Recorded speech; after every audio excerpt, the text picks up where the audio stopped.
Hare Krishna, Krishna Krishna, Hare Hare, Hare Rama, Rama Rama, Hare Hare. Hare Krishna, Krishna Krishna, Hare Hare, Hare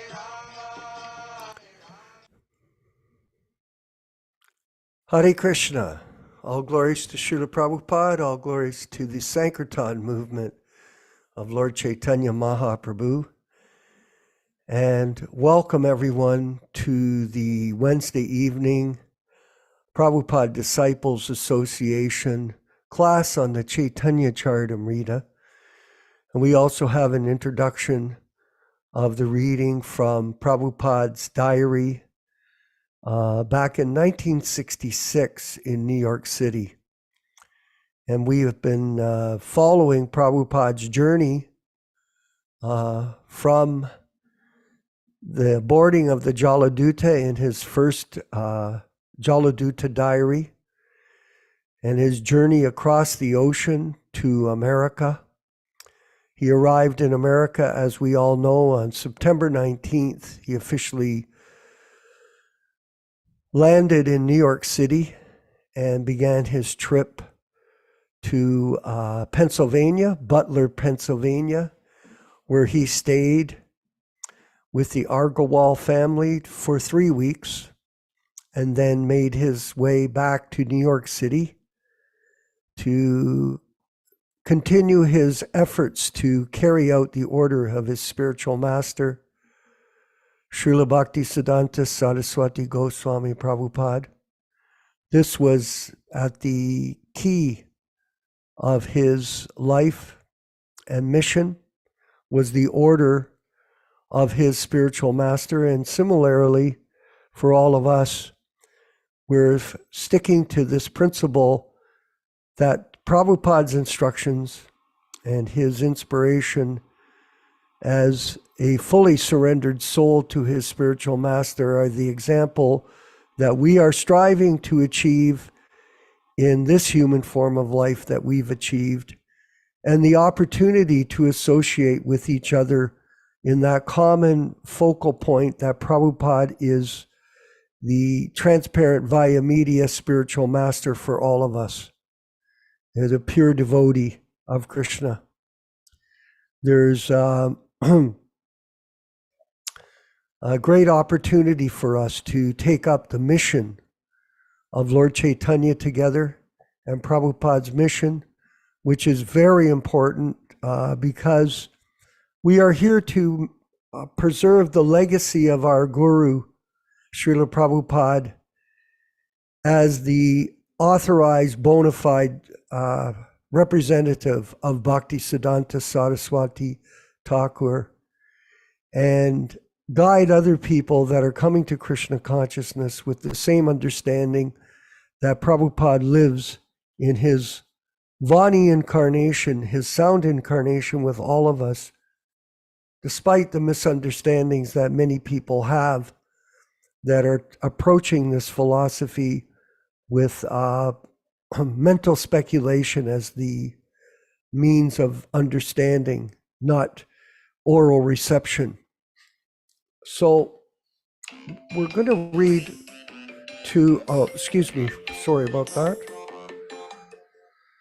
I'll just turn that off. Apologize for that.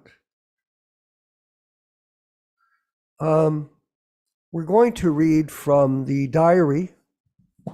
This is the beginning, the 1966 New York Journal. I sent it forward, I believe, Vinod. I don't know if you received it on the chat. The pages. We're at, sorry everyone, I apologize for that. Let me just turn my speaker off. There we go.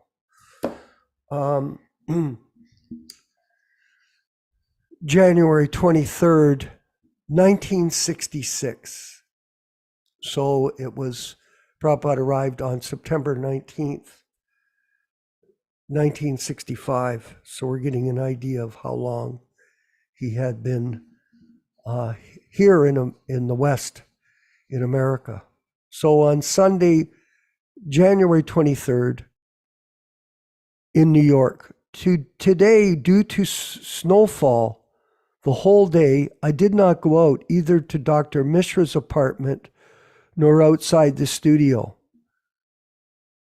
I managed my things here in the studio.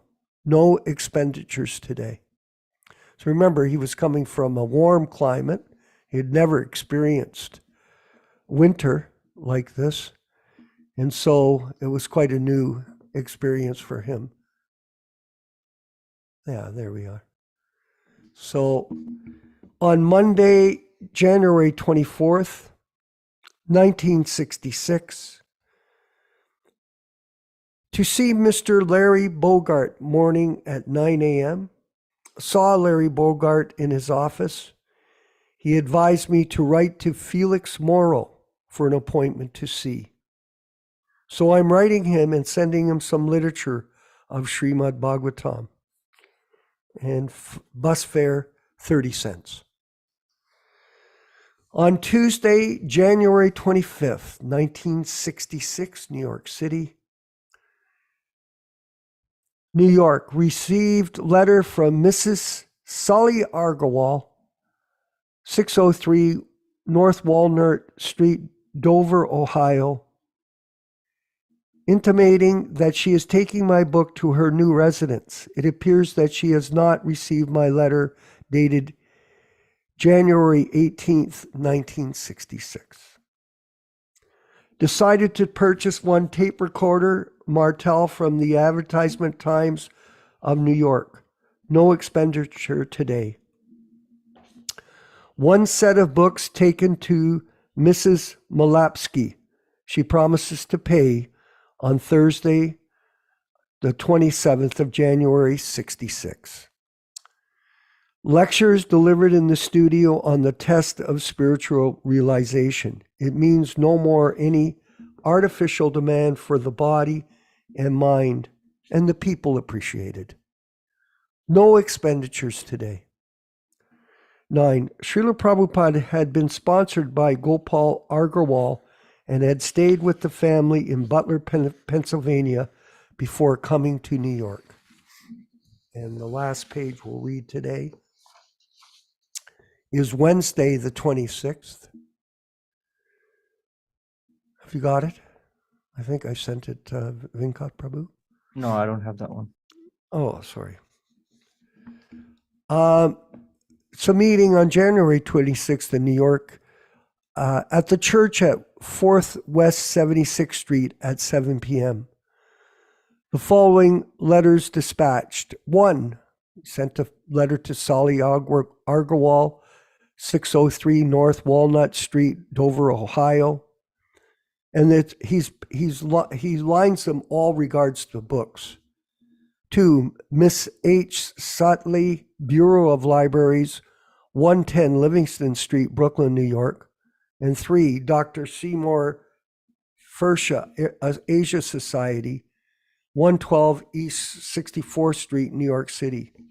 Went to see the tape recorder, found it was no good. So his expenditures were butter, 44 cents, bus fare, 30 cents, and the total that day, 74 cents. One set book sold at the Universal Church of Divine Paternity, Central Park West at 76th Street, New York. So very detailed in terms of his expenditures. Thursday, January 27th, Mr. Hill gave me the address of Sachin Mazumdar, inquired from Camara House about T.R. Mr. Eric's friend, Mr. Dick. One set of books, price of $16, paid by Miss Milapsky. Today, Mr. Cohen met. He gave me his address and invited me to see his apartment in the downtown. No expenditures.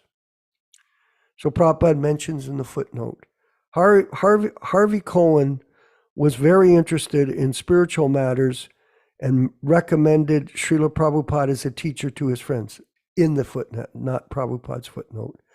He was later initiated as Haridas and was helpful in organizing Srila Prabhupada's visit to San Francisco in 1967. All glories to Srila Prabhupada. Vinka Prabhu, please bring up the chanting of Jaya Radha Madhava for us. We'll chant along, and then we'll have the class on Caitanya-caritāmṛta with His Grace Yaśodā-nandana Prabhu. All glories to Srila Prabhupada. Hare Krishna. Sai.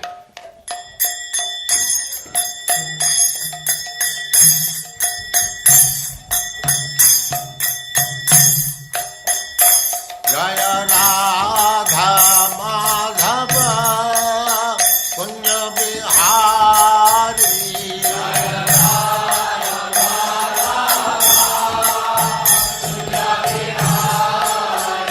Jaya Radha Madhava Punya Bihari.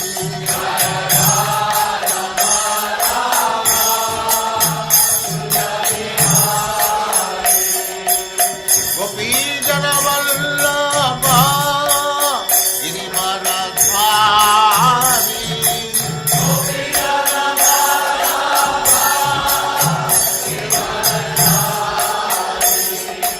Gopi Jana Vallabha Girivaradhari.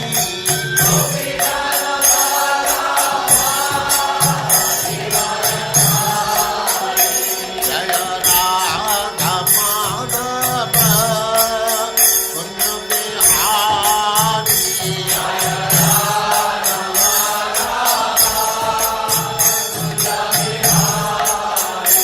Jaya Radha Madhava Punya Bihari.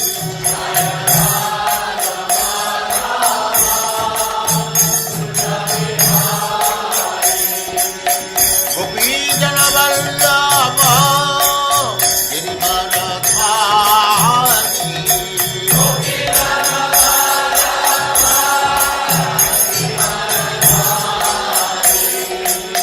Yaśodā-nandana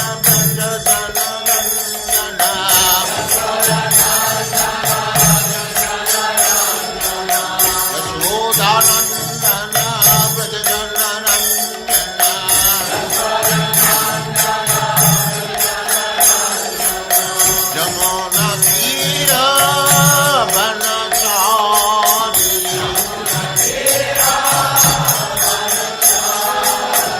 Jamuna Tira Vanachari.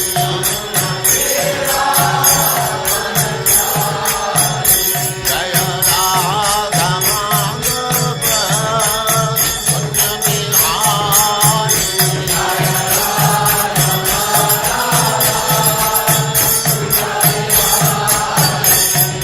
Gopi Jana Vallabha Girivaradhari.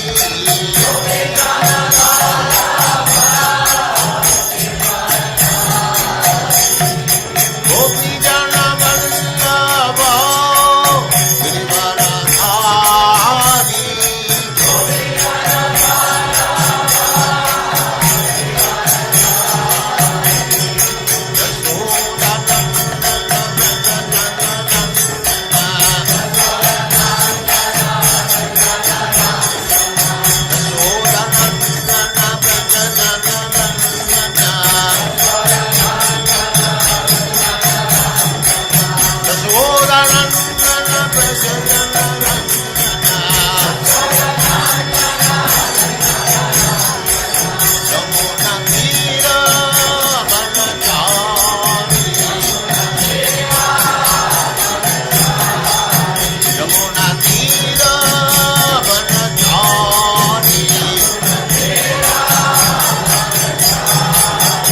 Jaya Radha Madhava Punya Bihari.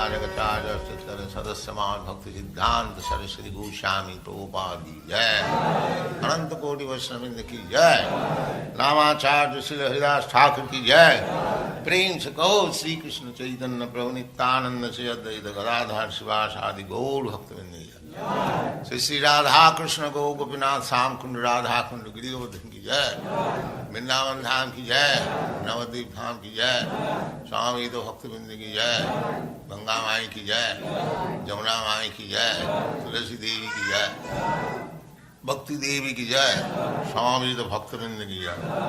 All glories to the assembled Lord. All glories to the assembled Lord. Thank you very much.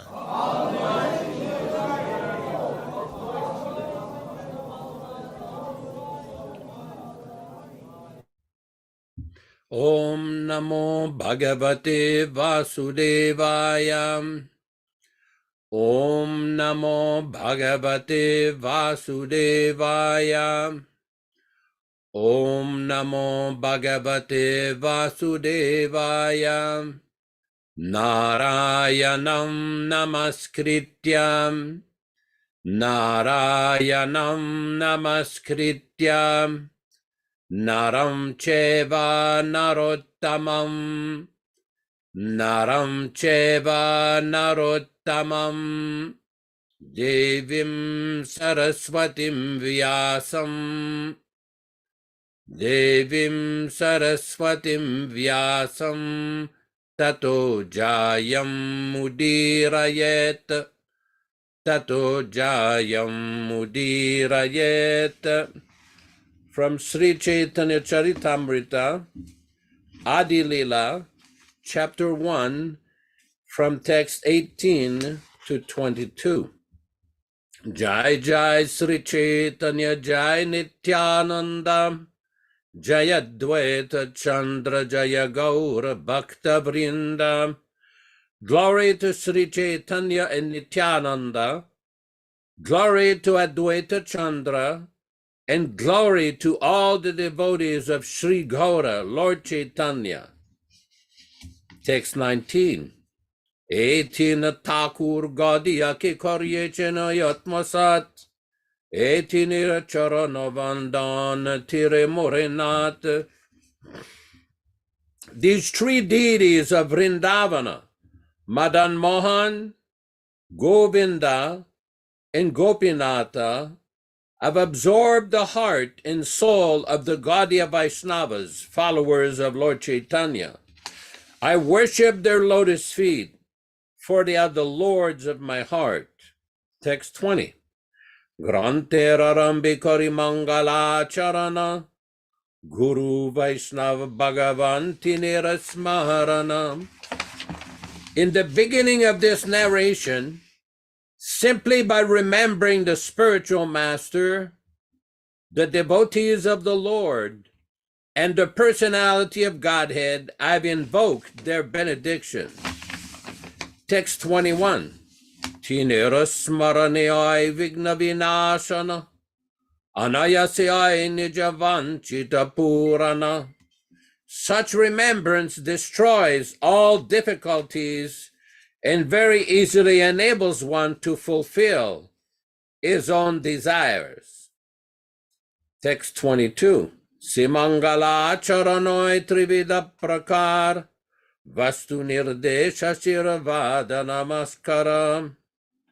The invocation involved three processes: defining the objective, offering benedictions, and offering obeisances. Welcome everyone to this reading of Sri Caitanya-caritāmṛta. We'll be reading from the original 1974, non-edited, non-adulterated version. Today we are reading from text number 87. All synonyms, translations, and purports by His Divine Grace A.C. Bhaktivedanta Swami Prabhupāda, Founder-Ācārya of the International Society for Krishna Consciousness, also known as the Krishna Consciousness Movement. Text 87. Virudartha kahatumi kahite kararosha, Tumararthi abhismirita vidayam shadosha viruddha artha, contrary meaning. Kaha, say, to me, you. Kahite, putting out. Kara, you do. Rosha, anger. Tumara, your. Arte, in the meaning. Avimrishta videya amsha, of the unconsidered predicate portion. Dosha, the fault. Translation by Srila Prabhupada. You say something contradictory and become angry when this is pointed out. Your explanation as the defect of a misplaced object. This is an unconsidered adjustment. Text 88.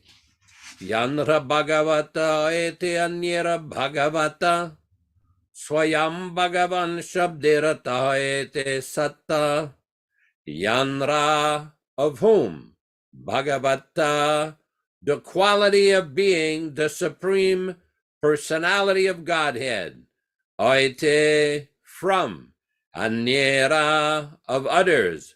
Bhagavata, the quality of being the Supreme Personality of Godhead. Swayam Bhagavan Shabdera, of the word Swayam Bhagavan.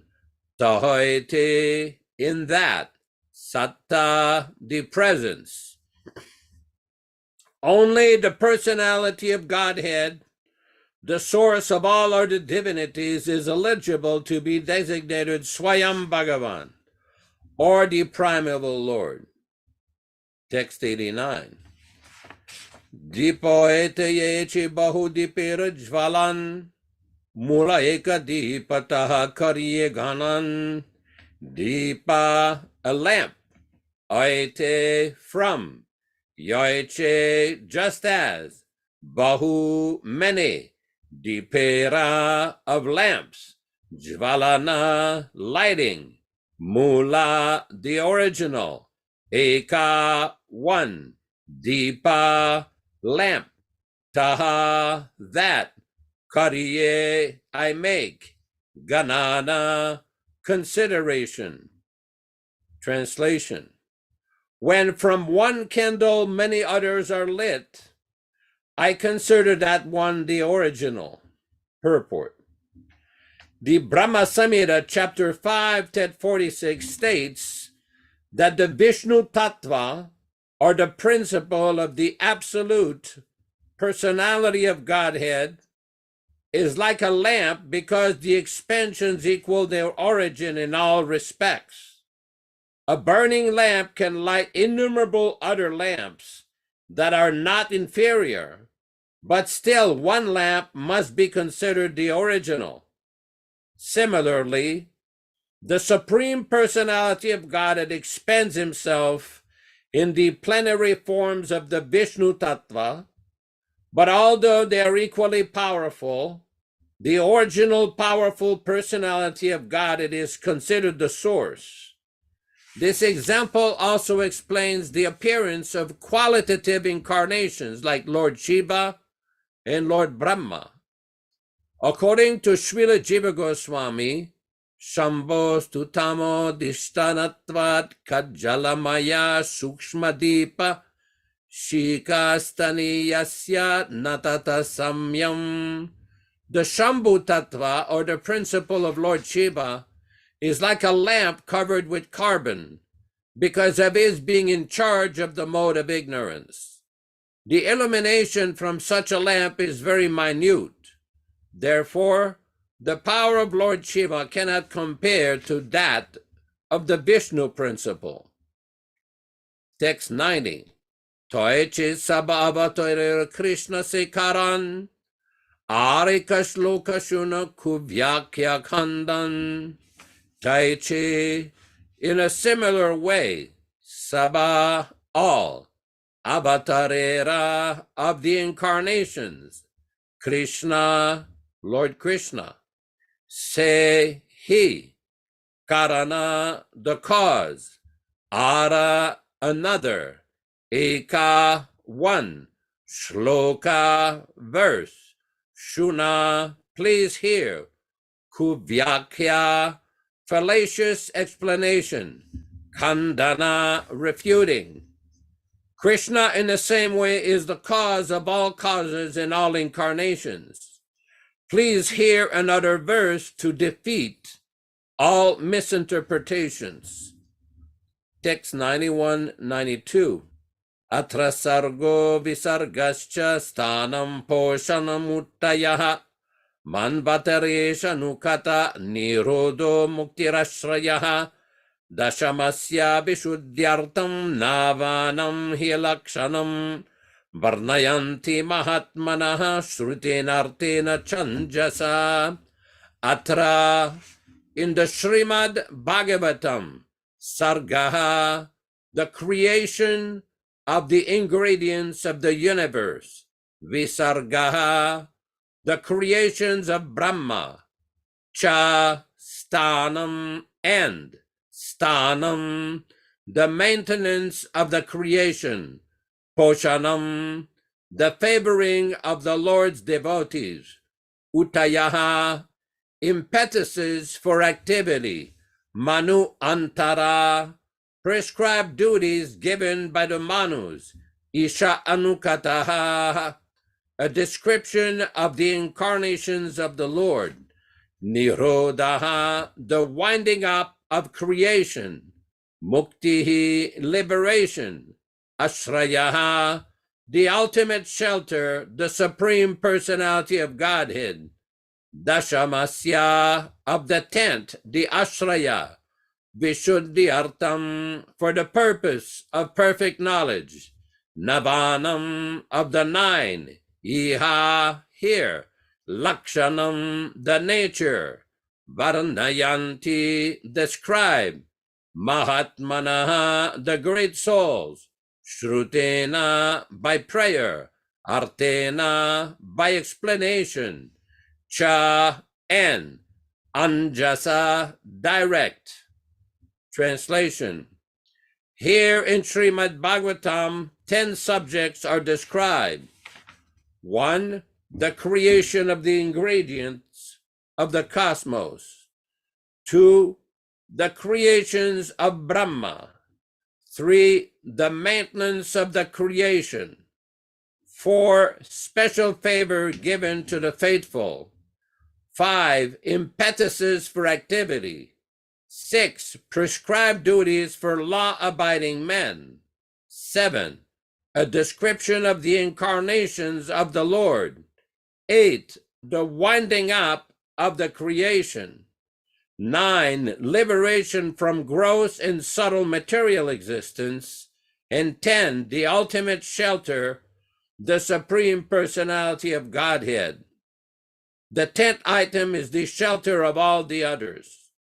To distinguish this ultimate shelter from the other 9 subjects, the Mahajanas have described these 9 directly or indirectly through prayers or direct explanations. Purport. These verses from Srimad Bhagavatam, Canto 2, Chapter 10, Text 1 and 2, list the 10 subject matters dealt within the text of the Bhagavatam.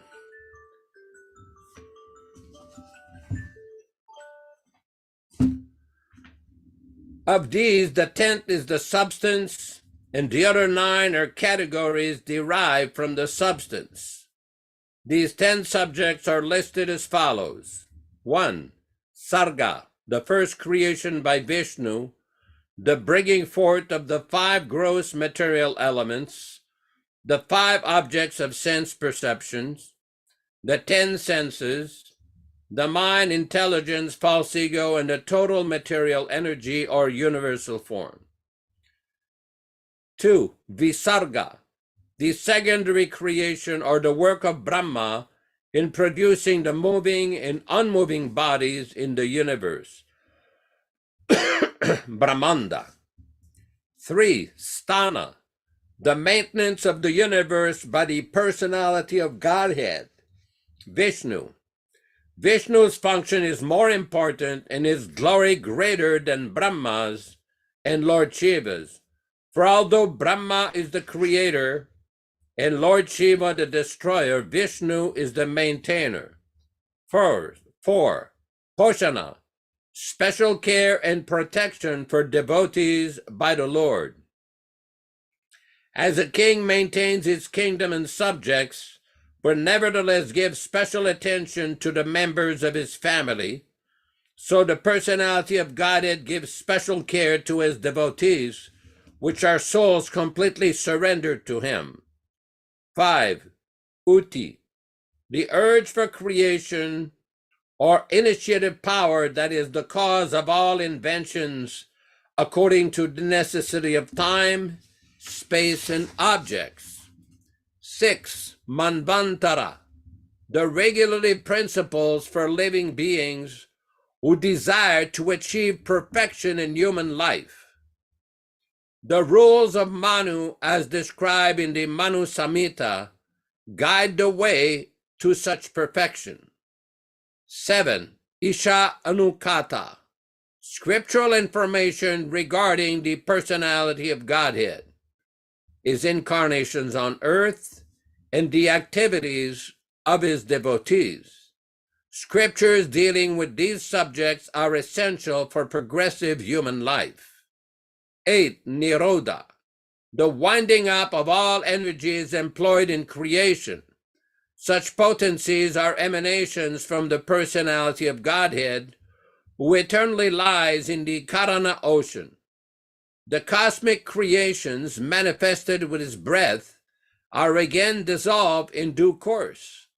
9. Mukti, liberation of the conditioned souls encaged by the gross and subtle coverings of body and mind.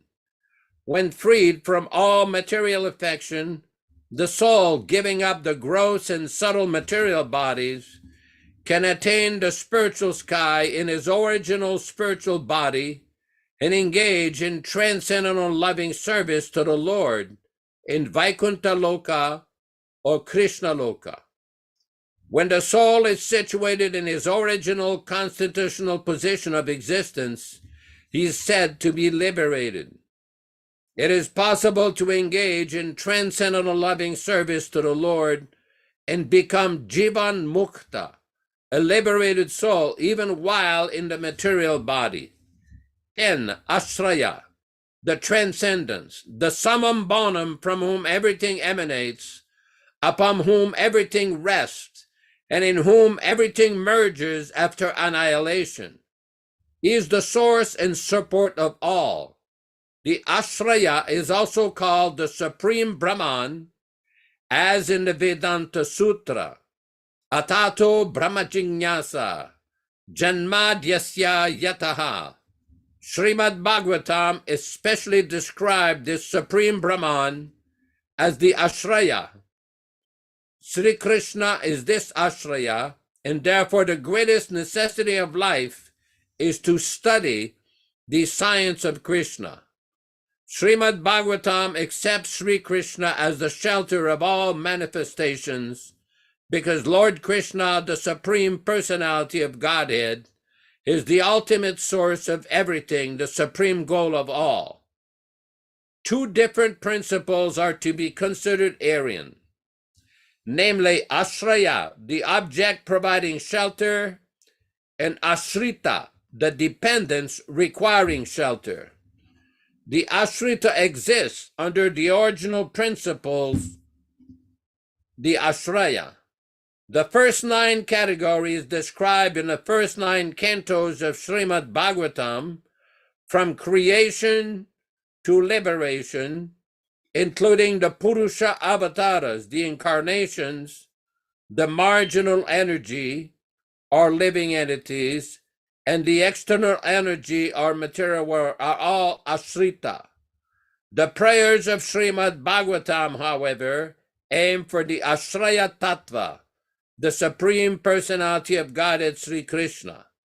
The great souls expert in describing Srimad Bhagavatam have very diligently delineated the other 9 categories, sometimes by direct narrations, and sometimes by indirect narration such as stories.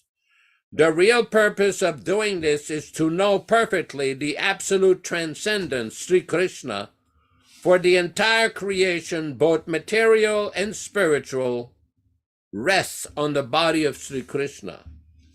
Text 93. Asraya janiti kahi nava padarta, hinaveru patietu se asrayarta. Asraya, the ultimate shelter. Janiti, to know. Kahi, I discuss. These. Nava, 9. Pada-arta, categories. These. Navera, of the 9. Utpatti, of the origin. To, cause. Say, that. Asraya, of the shelter. Artha, the meaning. Translation. To know distinctly the ultimate shelter of everything that be, I have described the other 9 categories. The cause for the appearance of these 9 is rightly called their shelter. Text 94. Krishna eka sarvashraya Krishna sarvadhama Krishnera sharire sarva vishvera vishrama. Krishna, Lord Krishna, eka, 1, sarva ashraya, shelter of all. Krishna, Lord Krishna, sarvadhama, the abode of all. Krishnera, of Lord Krishna, sharire, in the body. Sarva vishvera, of all the universes. Vishrama, resting place. The personality of Godhead, Sri Krishna, is the shelter and abode of everything. All the universes rest in his body. Text 95. Dashame dashamam lakshyam asrita sraya vigraham Sri Krishna kyam param dhamma jagadhamma namami tat. Dashame, in the 10th canto. Dashamam, the 10th subject matter. Lakshyam, to be seen. Ashrita, of the sheltered. Ashraya, of the shelter. Vigraham, who is the form. Sri Krishna Akyam, known as Lord Sri Krishna. Param, supreme. Dhamma, abode. Jagat Dhamma, the abode of the universes. Namami, I offer my obeisances. Tat, to him. Translation. The 10th canto of Srimad Bhagavatam reveals the 10th object, the Supreme Personality of Godhead, who is the shelter of all surrendered souls. He is known as Sri Krishna and is the ultimate source of all the universes. Let me offer my obeisances unto him. Purport. This quotation comes from Sridhar Swami's commentary on the first verse of the 10th canto, chapter 1 of Srimad Bhagavatam. Text 96. Krishnera swarupa ar shakti trayajnana yanrahai tandra nahi krishneta ajnana. Krishnera, of Lord Krishna. Swarupa, the real nature. Ara, and Shakti Traya, of the 3 energies. Jnana, knowledge. Yanra, whose. Haya, there is. Tanra, of him. Nahi, there is not. Krishnete, in Lord Krishna. Ajnana, ignorance. Translation. One who knows the real feature of Sri Krishna and his 3 different energies cannot remain ignorant about him. Purport. Srila Jiva Goswami states in his Bhagavad Sandarbha 16, that by his potencies which act in natural sequences beyond the scope of the speculative human mind, the supreme transcendence, the summum bonum, eternally and simultaneously exist in four transcendental features: his personality, his impersonal effulgence, his potential part and parcels, the living beings, and the principal cause of all causes.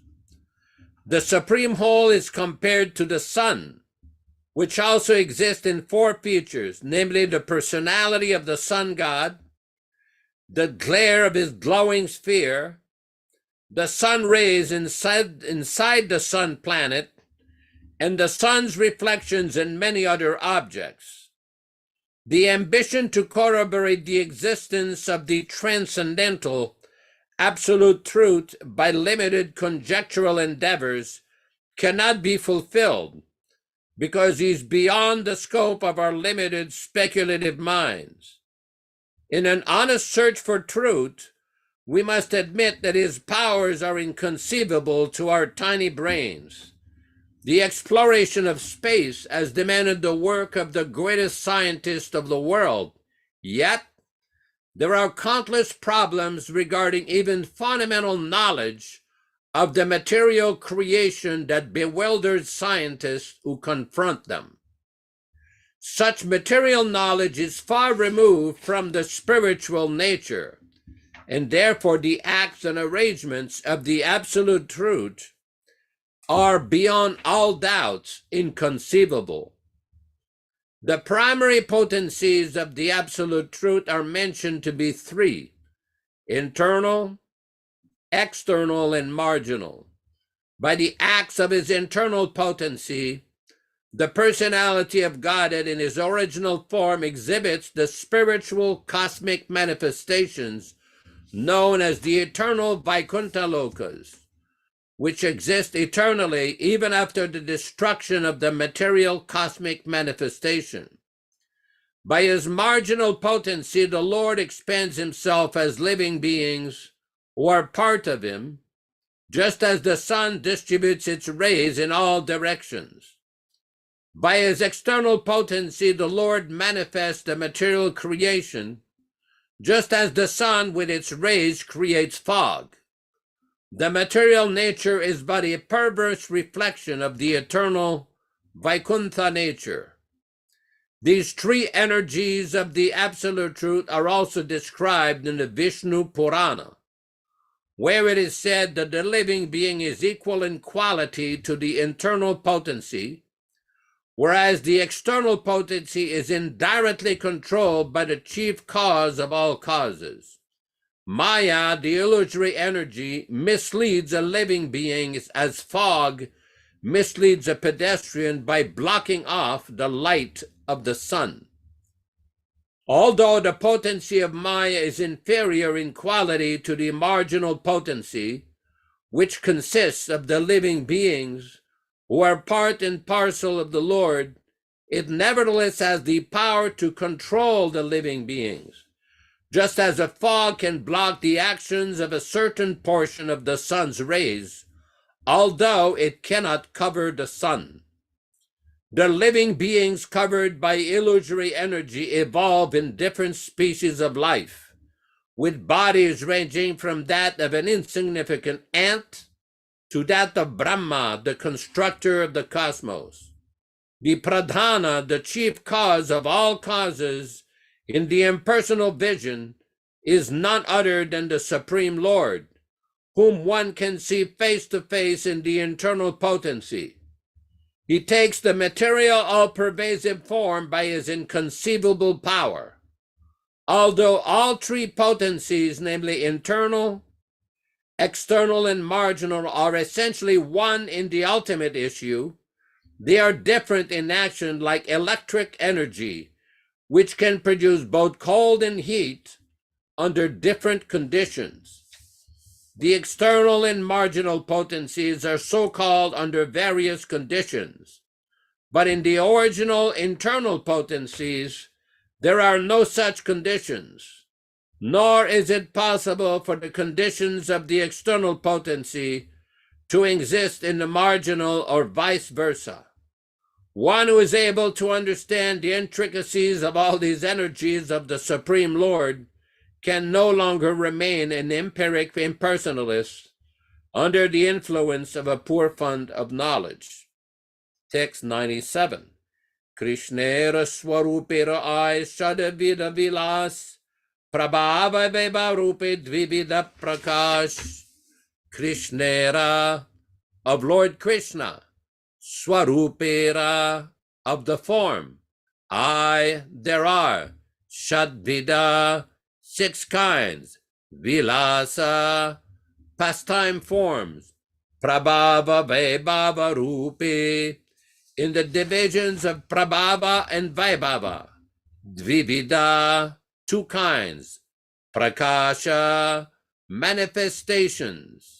Translation: the personality of Godhead Sri Krishna enjoys himself in 6 primary expansions.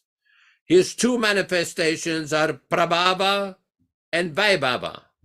Purport: now the authors of Sri Caitanya-caritāmṛta turns to a description of the personality of Godhead Krishna in his innumerable expansions. The Lord primarily expands himself in 2 categories, namely Prabhava and Vaibhava. The Prabhava forms are fully potent like Sri Krishna, and the Vaibhava forms are partially potent. The Prabhava forms are manifested in relation with potencies, but the Vaibhava forms are manifested in relation with excellences. The potent Prabhava manifestations are also of 2 varieties, temporary and eternal. The Mohini, Hamsa, and Shukla forms are manifested only temporarily, in terms of a particular age. Amongst the other Prabhavas who are not very famous according to the material estimation are Dhanvantari, Rishabha, Vyasa, Dattatreya, and Kapila. Among the Vaibhava Prakasha forms are Kurma, Matsya, Naranarayana, Varaha, Ayagriva, Prishnigarbha, Baladeva, Yajna, Vibhu, Satyasena, Hari, Vaikunta, Ajita, Vamana, Sarvabhauma, Rishabha, Vishwakshena, Dharmasetu, Sudama, Yogeshvara, and Briyadbhanu. Text 98. Amsha Shakyavesharupe Dvividavatara Balyapoganda Dharma Duita Prakara.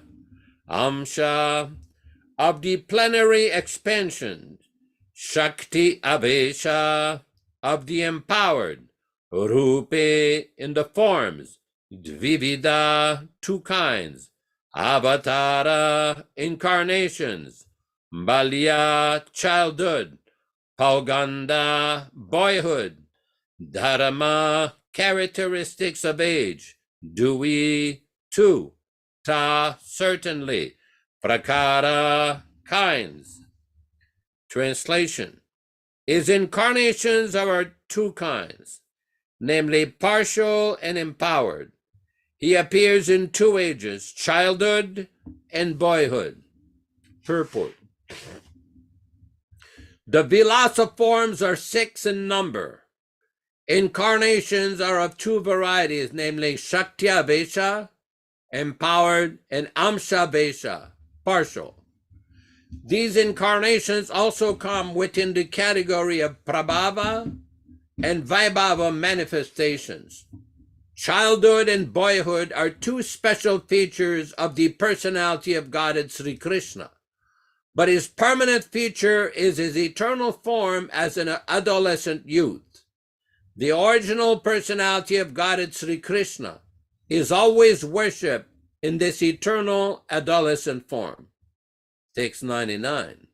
Kishora Swarupa Krishna Swayam Avatari Kridakare Chaya Rupe Vishwabhari Kishora Swarupa, whose real nature is that of an adolescent.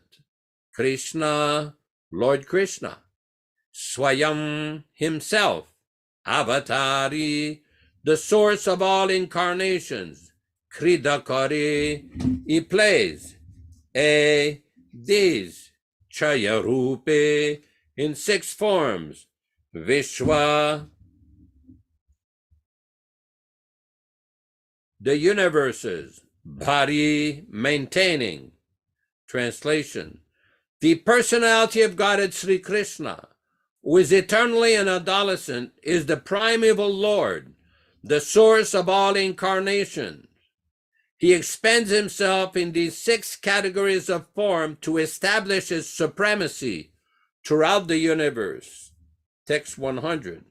Ichaya rupe ayananta vibheda, ananta rupe eka rupa nahi kichu bheda. These, Chaya rupe, in 6 forms. Aya, there are. Ananta, unlimited. Vibheda, varieties. Ananta rupe, in unlimited forms. Ekarupa, 1 form. Nahi, there is not. Kichu, ane, bheda, difference. In these 6 kinds of forms, there are innumerable varieties. Although there are many, they're all one, there is no difference between them. Purport. The personality of Godhead manifests himself in 6 different features. 1, Prabhava. 2, Vaibhava. 3, empowered incarnations. 4, partial incarnations. 5, childhood. And 6, boyhood.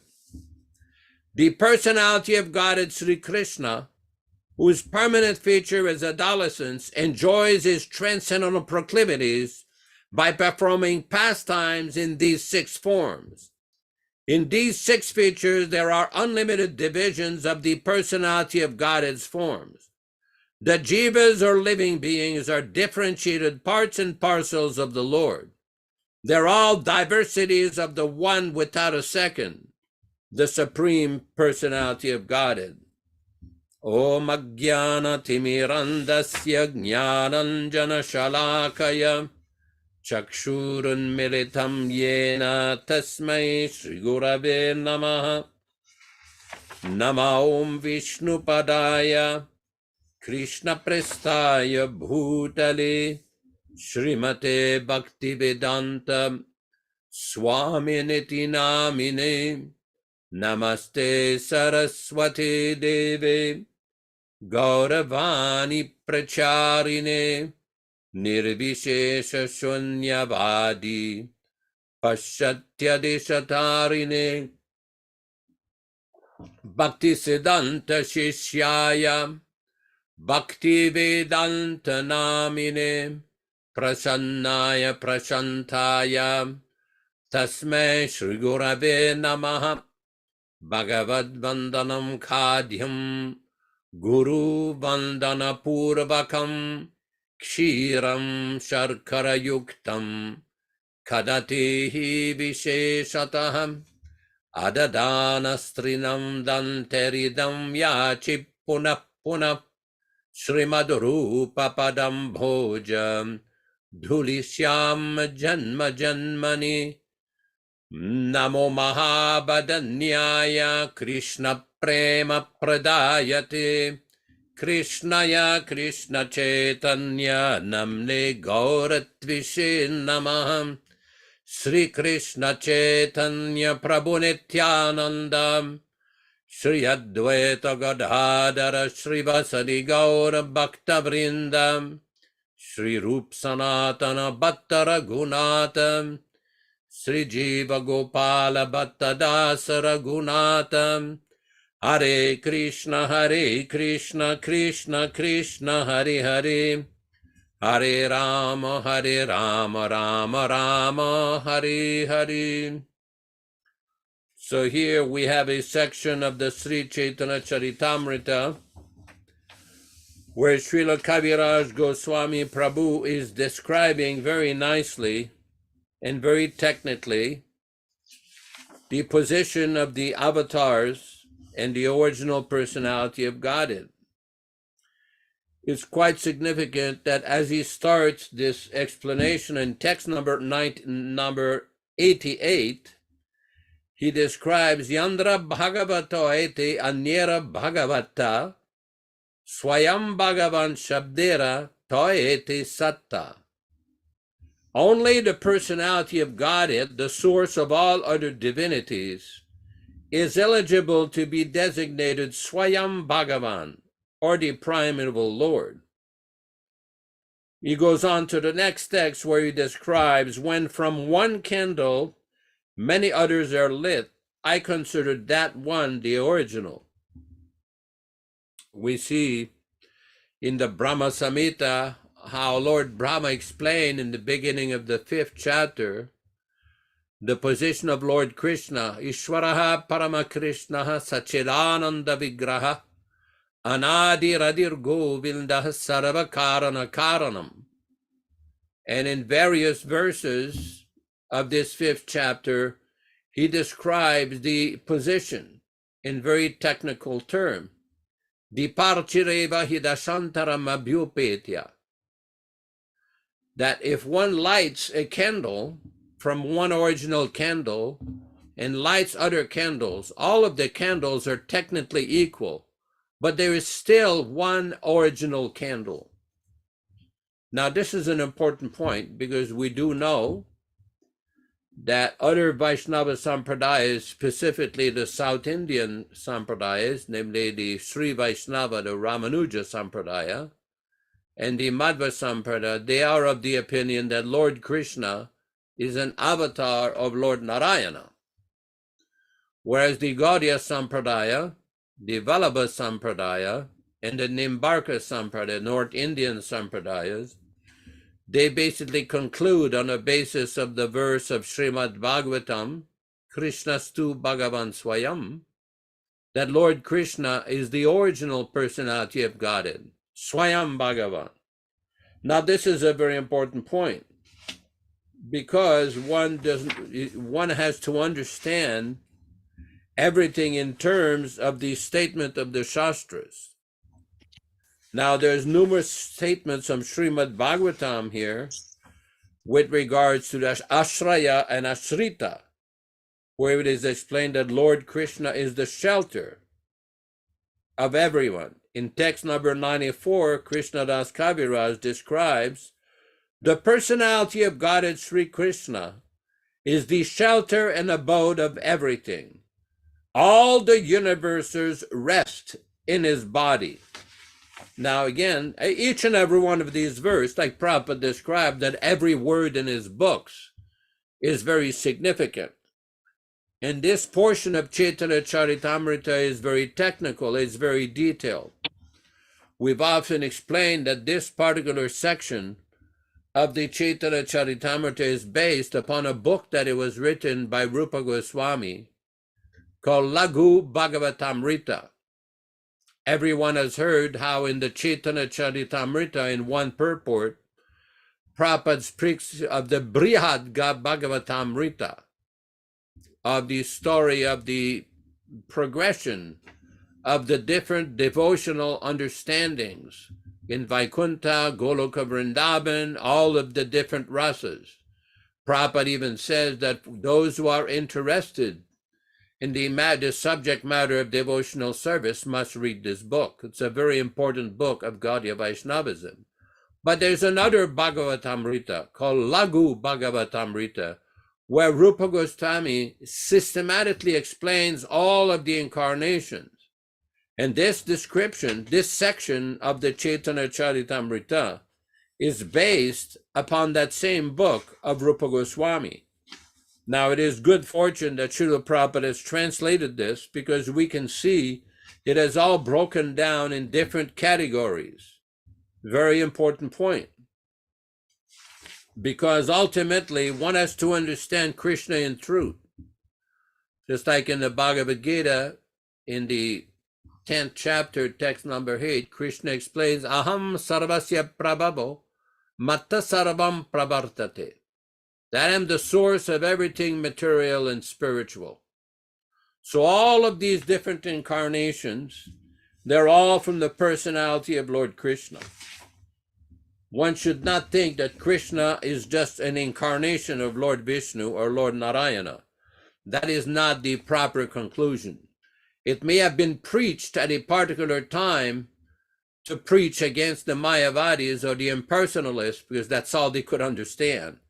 But the point is that Lord Krishna, for example, in text number 104, Kaviraj Goswami describes Emata Swarupagan Artina Shakti Sabara Shreya Krishna Krishna Sabara Stiti. There are the principal manifestations and expansions of the personality of God and in his three energies. They are all emanations from Sri Krishna, the transcendence. They have their existence in hymns.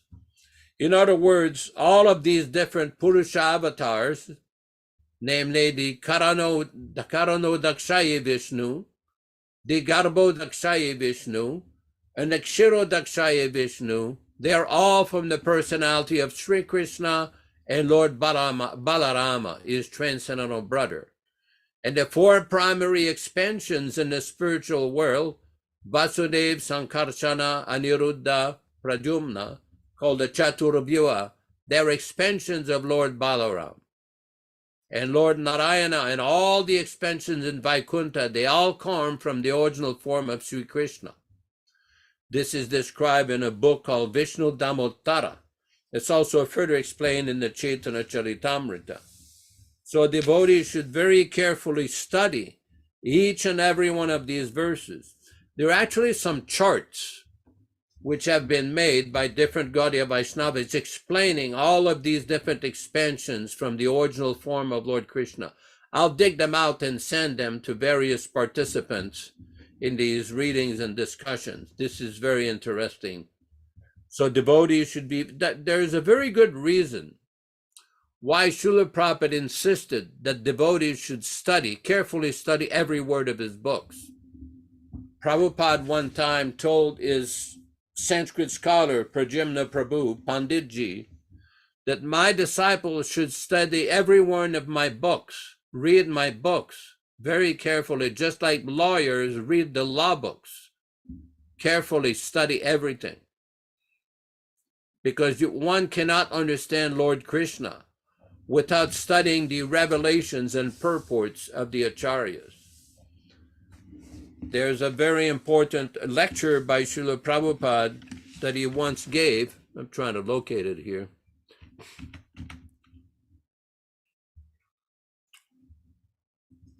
This is a room conversation with Yaduvara Dasa on March 10th, 1972 in Vrindavan, March 10th, 1972.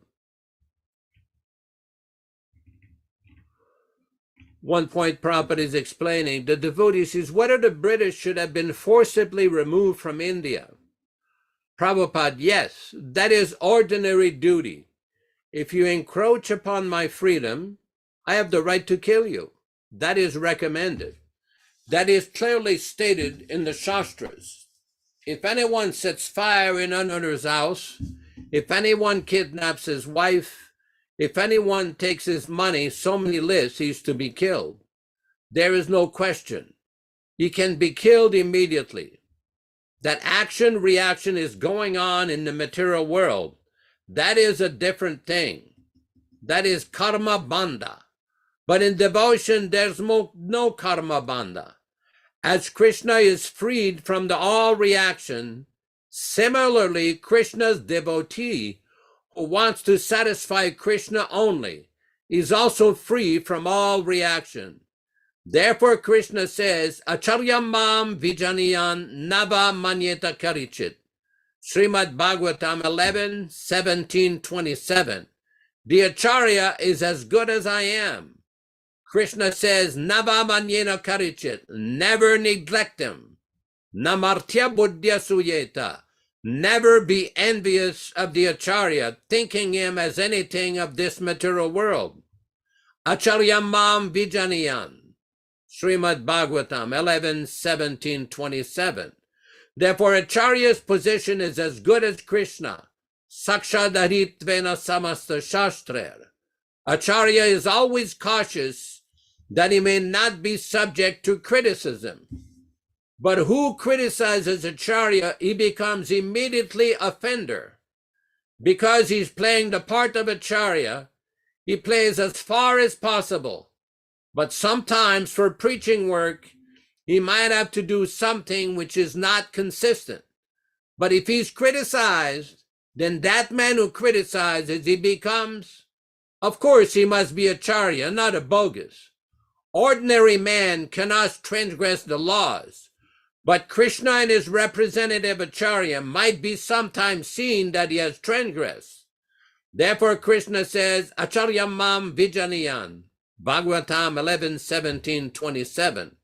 Vaishnavara kriya mudra vignaya na bhujaya. In the Caitanya-caritāmṛta, Vaishnavacharya, his activities is not understood even by the wisest man. Vaishnavara kriya mudra vignaya na bhujaya. Brahmanyo pasamasrayam, Acharya Guru, is completely surrendered to Krishna. He has taken the shelter of Krishna, being completely freed from all material affection. Brahmani upasamasrayam, everything. Everyone has got some material desire to fulfill, but a guru or acharya has no such business. That is the symptom of acharya. He has no more any material business. Brahmani upasamasrayam. He has finished all business of material satisfaction. That is the symptom of acharya. In Shabde Parecha Nisnatam, he has taken full bath in the ocean of transcendental. Shabde Parecha Nisnatam Brahmani Upasramasrayam Tasmad Gurum Prapadyeta. Srimad Bhagavatam 11:321. One should surrender to such spiritual master, Jignasuhu Shriyottamam, when he is actually serious about inquiring the transcendental subject matter. Otherwise, there's no need of accepting guru or acharya. He has no business if one is not interested in the transcendental subject matter. Just like so many people come, they have no interest. Unnecessarily, they talk and waste time.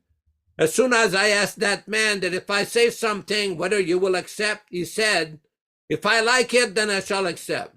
Then why come to waste my time to inquire from me? Therefore, Bhagavad Gita says, Tadviddi pranipatena. Bhagavad Gita 4:34. When you go to inquire something from a person, you must fully surrender there. Or you must find out a person where you can fully surrender. Otherwise, don't put any questions. Your waste of time, his waste of time, because he will not accept. Suppose if you go to a physician, you are diseased, and the physician says, all right, I shall give you medicine. If you say, yes, I shall accept the medicine if I like it, then why do you go to that physician? What is the meaning? The physician, one physician, doctor, friend, long 40 years ago, he prescribed one of my patent medicines.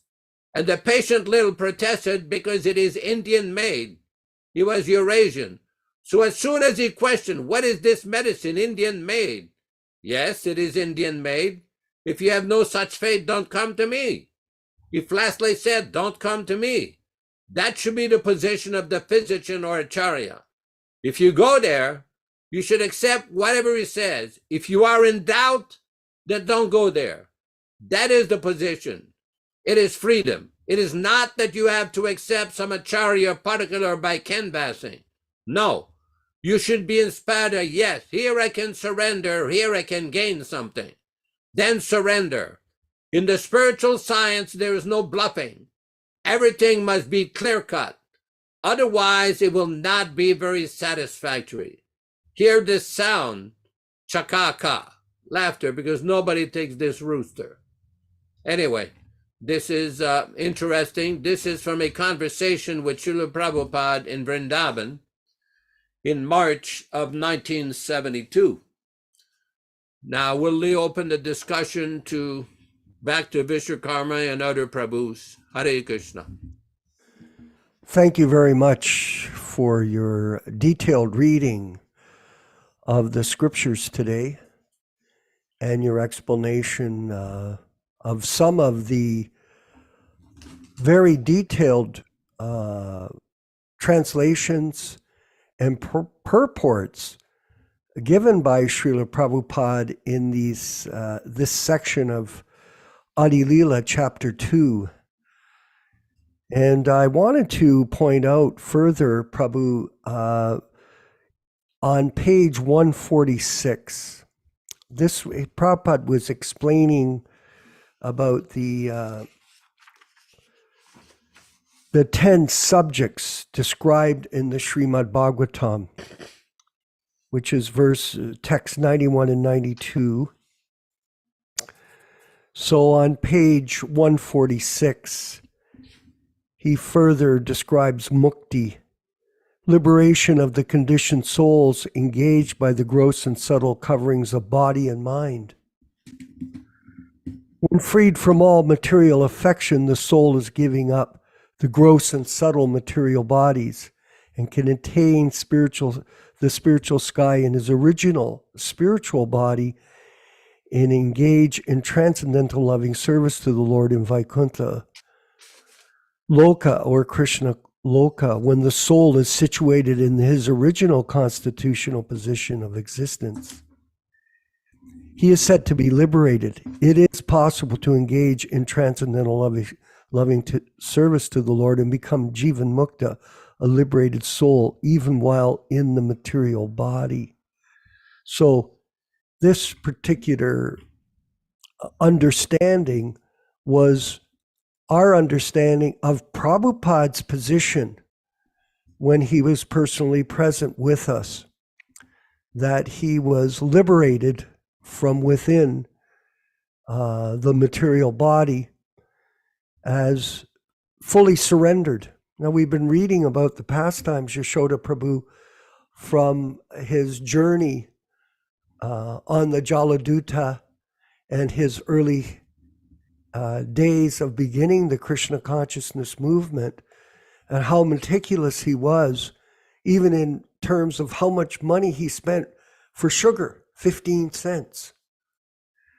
Now, this may not seem like a significant thing, but it reveals to the sincere devotee the level of surrender that Prabhupada had taken in terms of completely giving up everything and completely surrendering to Bhaktisiddhanta's order without any personal motivation or personal consideration, even for his own health.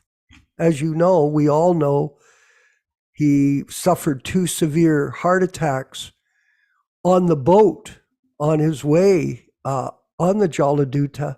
And despite that, when he got off the boat, he did not complain of anything except his maintaining his position as the surrendered soul to his spiritual master's orders. So surrender is really the issue. It is not all of them. Krishna says in the Gita, all of you, as you surrender unto me, I reward you accordingly. And what was Prabhupada's position? Jivan Mukta, liberated while within the confines of the material body. This is the example of a pure devotee. And in this particular case, it might be interesting to note that Prabhupada refers to the different manifestations, the different incarnations. And he discusses the empowered. The Vilas forms are 6 in number on text 98, page 151, Vinkat. His incarnations, that's text 98. His incarnations are 2 kinds, namely partial and empowered. He appears in two ages, childhood and boyhood. The Vilas forms are 6 in number. Incarnations are of 2 varieties, namely Shaktivesh, empowered, and Amsavesha, partial. So here, Yaśodā Prabhu, I was thinking about this in terms of Lord Jesus. That Prabhupada mentioned, and you may correct me if I'm wrong, that Lord Jesus, he was saying, was a Shaktivesh avatar. So empowered by Krishna to spread Christianity throughout the world. Now, in our particular situation, we are with Srila Prabhupada. His teachings are far, far more advanced than the teachings that Jesus gave to his disciples. I think the quote, Balaram, was, I have more, I'm paraphrasing, but I have more to teach you, but you're not prepared to learn. So in this way, he only presented spiritual life at a very, let's say, neophyte level. Here we're hearing about detailed descriptions of Krishna in all his expansions. We're getting translations of the Caitanya-caritāmṛta, the Srimad Bhagavatam, the Bhagavad Gita, from a pure devotee, Srila Prabhupada, who demonstrated beyond a doubt to everyone how truly superior he was to any ordinary human being, like completely extraordinary. And all of us, as we know, we came from a very low birth, Kalo Shudra Sambhava, all of us.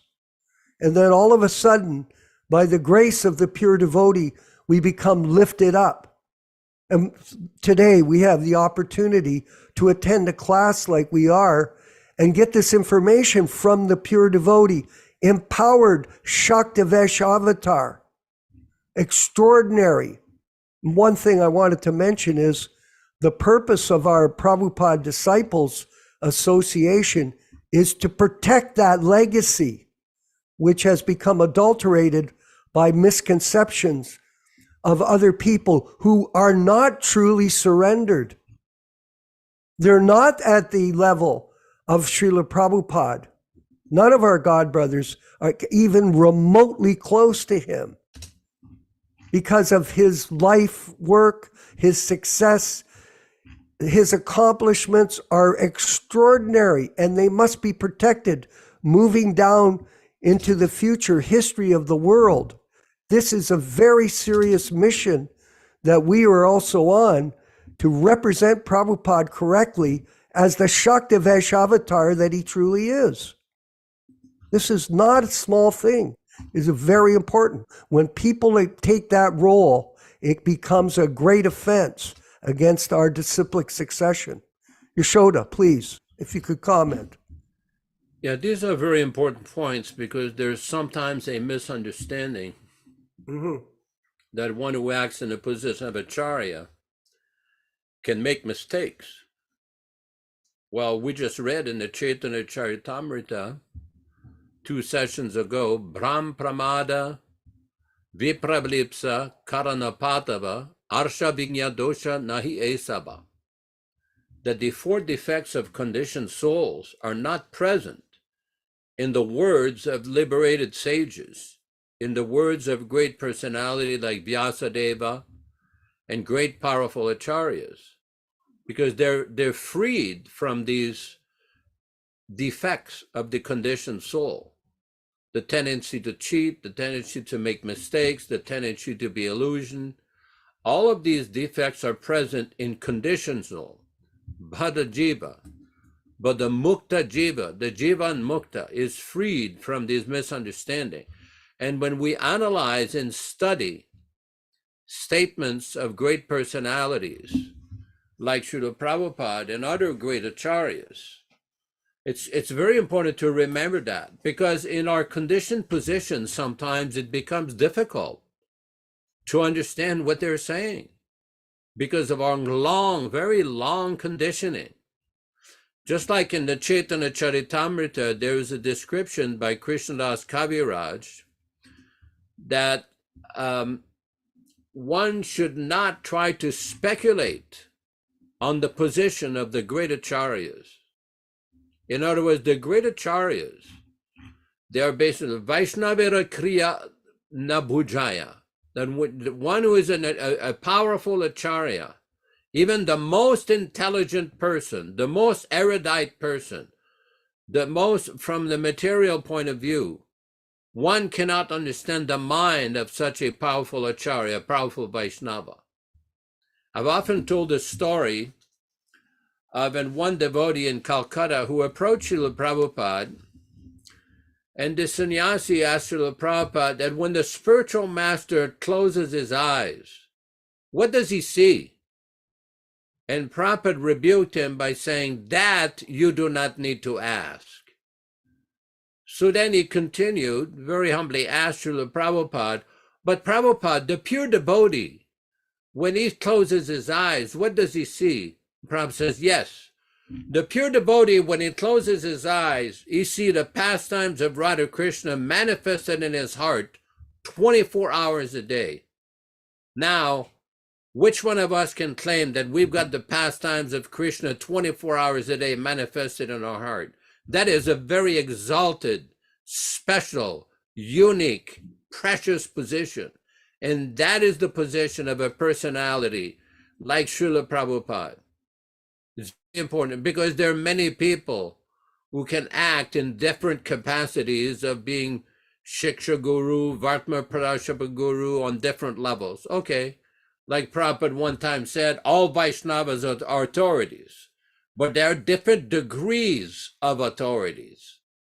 So Srila Prabhupada, in a very special category, we often see in the Bhakti Rasamrita Sindhu Nectar of Devotion, how Prabhupada explains there are different kinds of liberated souls. There's Nitya Siddha, Sadhana Siddha, and Kripa Siddha.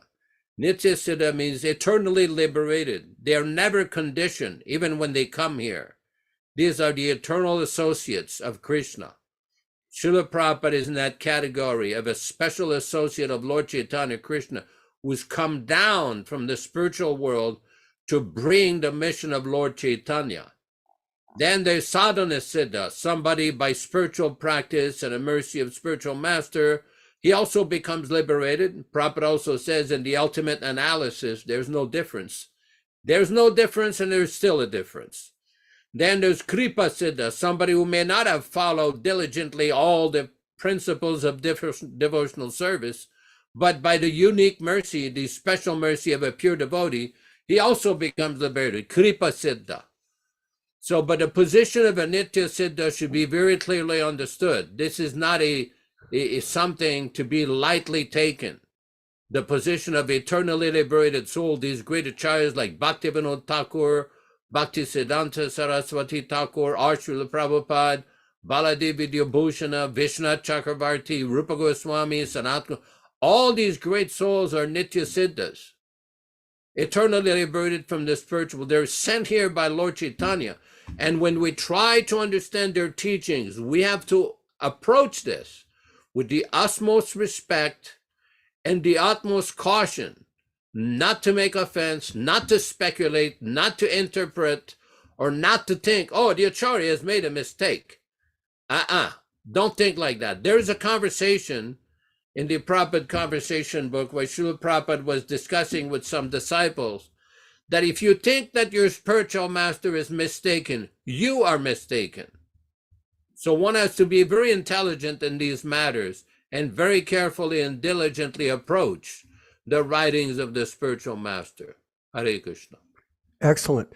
I was listening to a lecture, Balaram Prabhu, of Prabhupada speaking in Melbourne, Australia in 1975. And it was so engaging, the way he was speaking. Like I've never, myself personally, I'm a fan of public speakers.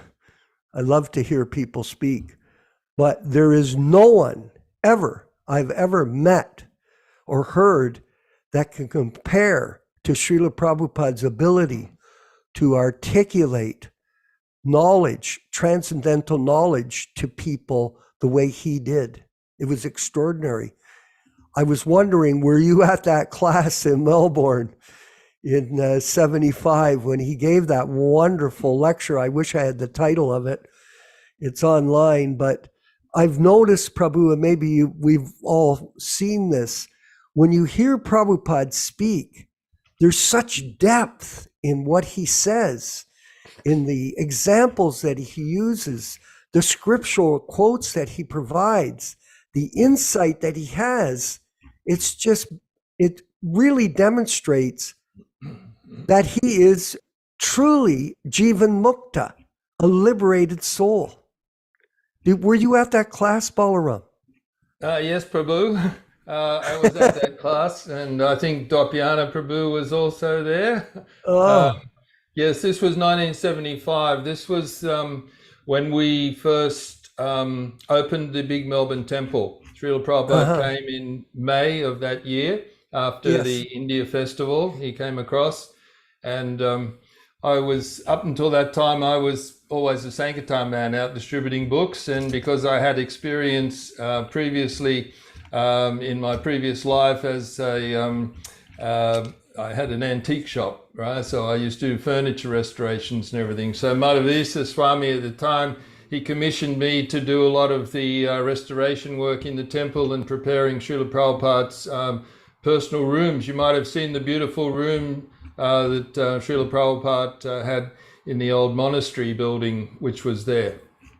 So we were a bit late in getting the marble floor together. The floor had been laid, and we had Srila Prabhupada in a holding pattern over in Perth for 6 or 7 days. So there was some wonderful conversations with a few devotees that were in Perth.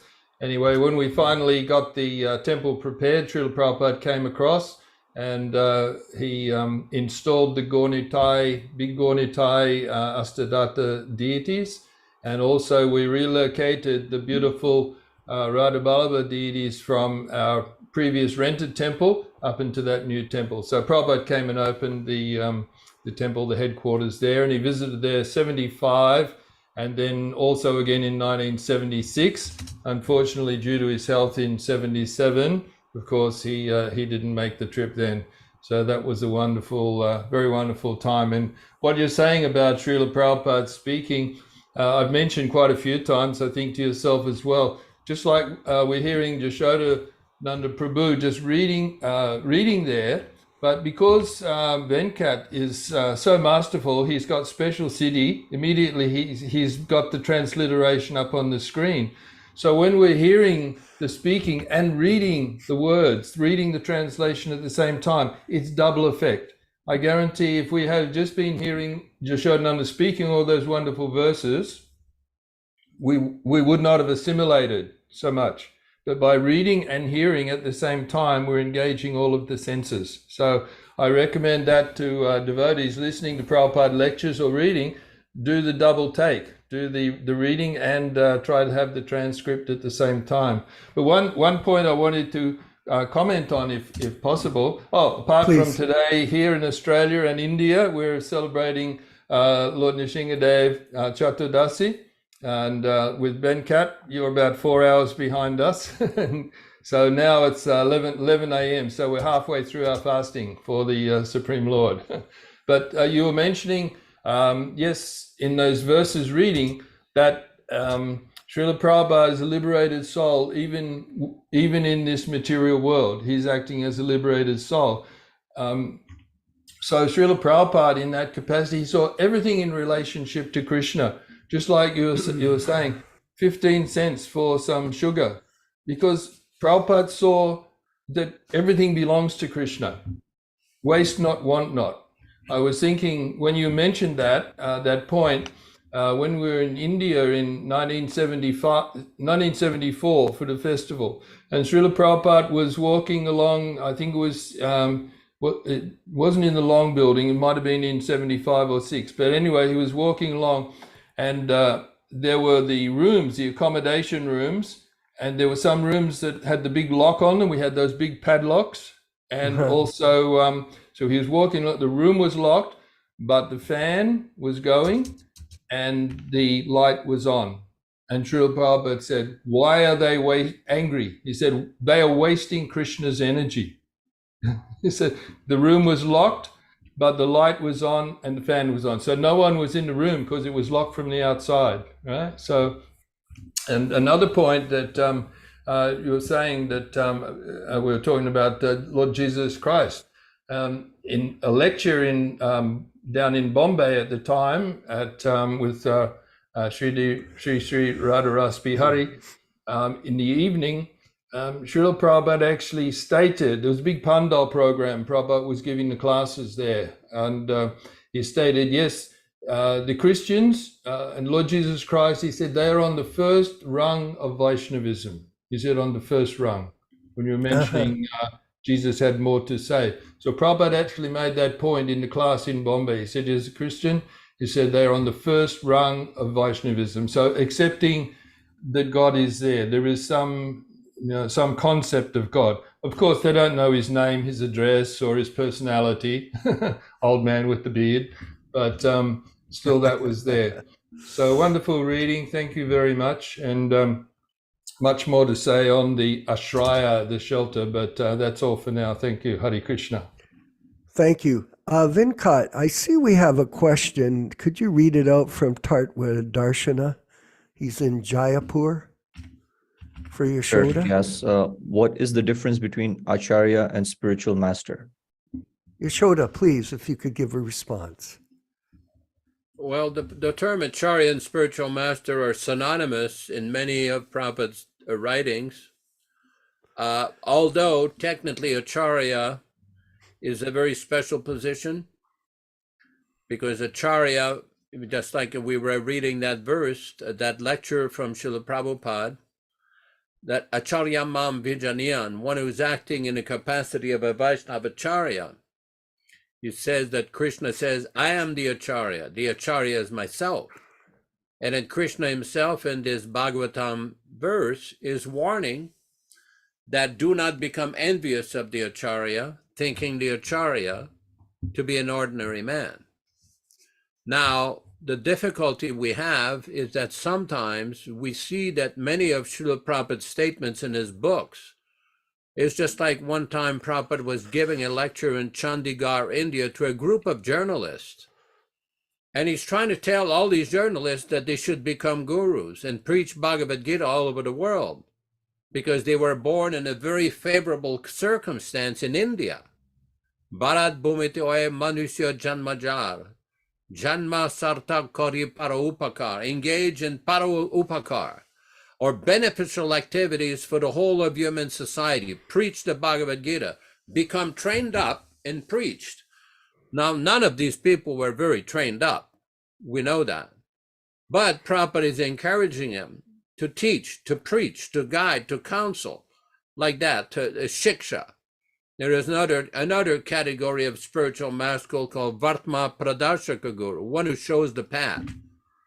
I mean, one should not discount many of Srila Prabhupada's statements as no one can act as a spiritual master. That is not correct. Prabhupada was encouraging all of his disciples to become spiritual masters. Just sometimes back, Balaram Prabhu from Australia sent an email where he very nicely and clearly explained the meaning and the difference between shiksha and diksha. And primarily, whenever Prabhupada taught and gave lectures encouraging his disciples to become spiritual masters, it was the context, within the context of giving shiksha, to become shiksha gurus, teach Bhagavad Gita, tell him to chant Hare Krishna, give him some prasadam, give him the preliminary knowledge of the science of Krishna, and give him one of my books. We've often discussed how in the middle 1970s in America, what happened is a lot of devotees would engage in these debates on sidewalks in America with various religious groups. And when Prabhupada heard that, he says, no, don't do that. What will your 15 minutes talking do? Just give them one of my books. Now, why was he saying that? because he's the Acharya, he's the authority. He is the transcendental authority. He was training us to how to present the knowledge of Krishna consciousness, especially in the Western world, primarily by distributing his books, because he knew that these books will convince people. It's like a little while back, I sent an article on one of these little newsletters where Prabhupada was discussing how these books, his books, are the representative of God. That this is the authoritative presentation in the science of spiritual knowledge. How to understand who is God. This is given systematically by Srila Prabhupada in his books. It is very nice, just like we were reading today in Caitanya-caritāmṛta.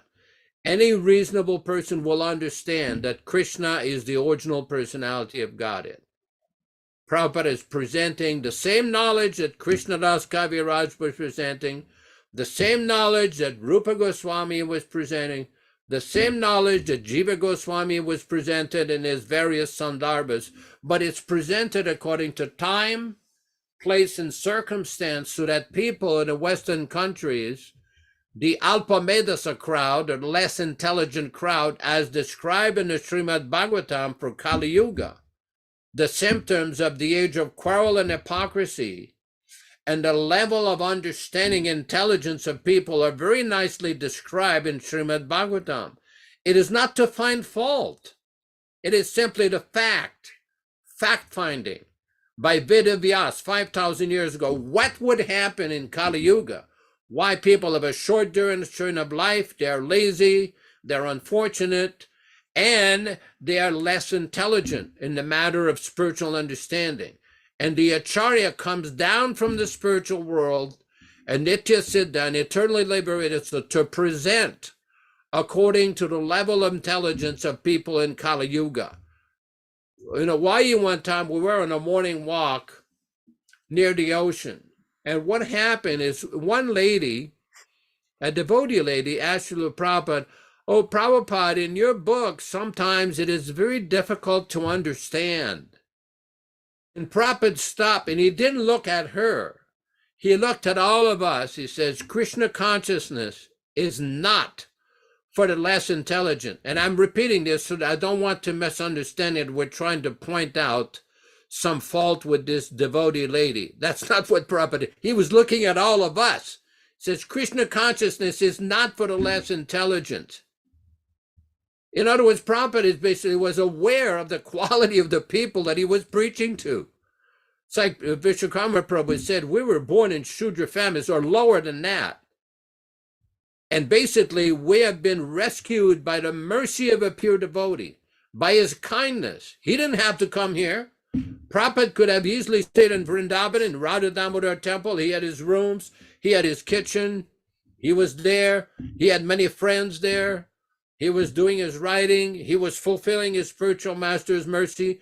But he took all the sacrifices, went on the Jaladuta. Just like we read on the Jaladuta, Srila Prabhupada had 2 heart attacks. And at one point, he had a dream that the boat, the Jaluta boat, was being rowed, was being pulled by different incarnations of Krishna. They were bringing him to this country. Lord Krishna sent him to this country, to Australia, to America, to Europe, all around the world. They're very special. This is the difference between a powerful Acharya and others who may act as gurus or, you know, some sort of spiritual guide. But the empowered Acharya, the fully liberated Acharya, the what's called in the Caitanya-caritāmṛta Mahabhagavata Sreshto, the topmost Mahabhagavata. That's why Srila Prabhupada says in the purport, only such a person can occupy the position of guru. That position of Acharya, the topmost guru, that is for the completely liberated soul, who never makes mistakes, who is never illusion, who never cheats. He's never under the control of a material end. There is a letter Prabhupada sent to one of his original disciples. He says, there was never a time in this lifetime where I forgot Krishna. Although I had plenty of opportunities for sinful activities, I never engaged in any sinful activity. Let me tell you a little story. In 1977, when they had the good fortune of being with Srila Prabhupada for a few weeks at night, I was noticing at night when Prabhupada would rest, a lot of time he would have his beads, his japa beads in his right hand. And Prabhupada would nod off a little bit, and I would sitting close by, and Prabhupada would keep chanting. He would say, Sri Krishna Chaitanya Prabhu Nityanandas. And then there was some more Hare Krishna chanting. And so it seems that although his body was resting temporarily, he was never in a mode of tamagun, like deep sleep. He was just conscious the whole time.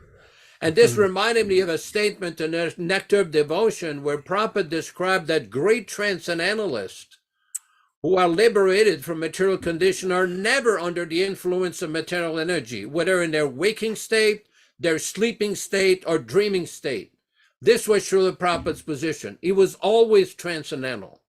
Not that we think, well, he was transcendental, but sometimes he said something here, something there. Well, when you analyze Prabhupada's statements, he made a lot of different statements in many different places, different circumstances. Before one can start to criticize any one of his statements, you have to take into account all of his statements.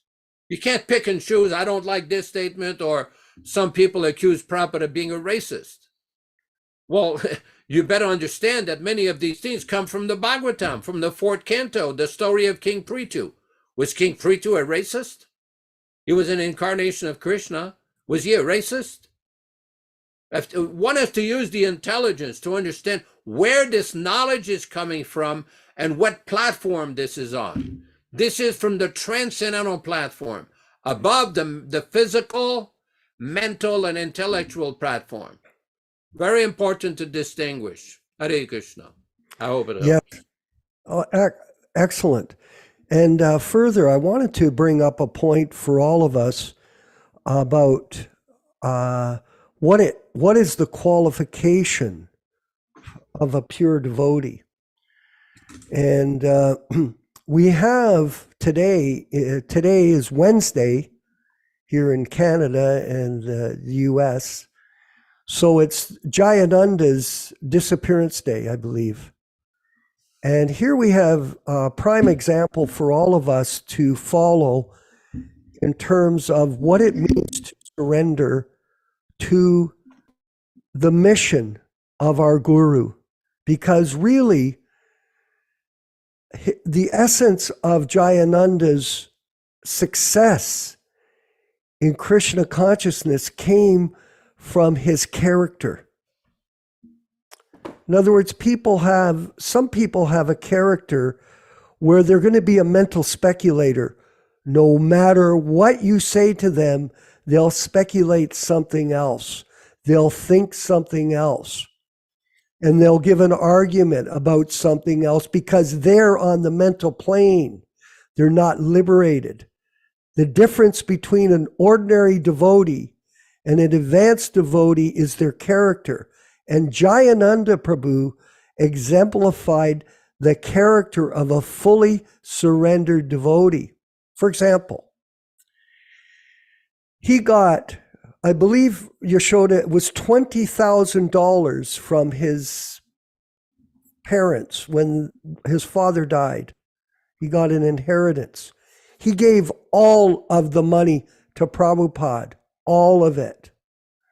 When he was working as a taxi cab driver, living outside, but working to serve the mission, he gave all of his money to Prabhupada for the Sankirtan mission that Prabhupada was on.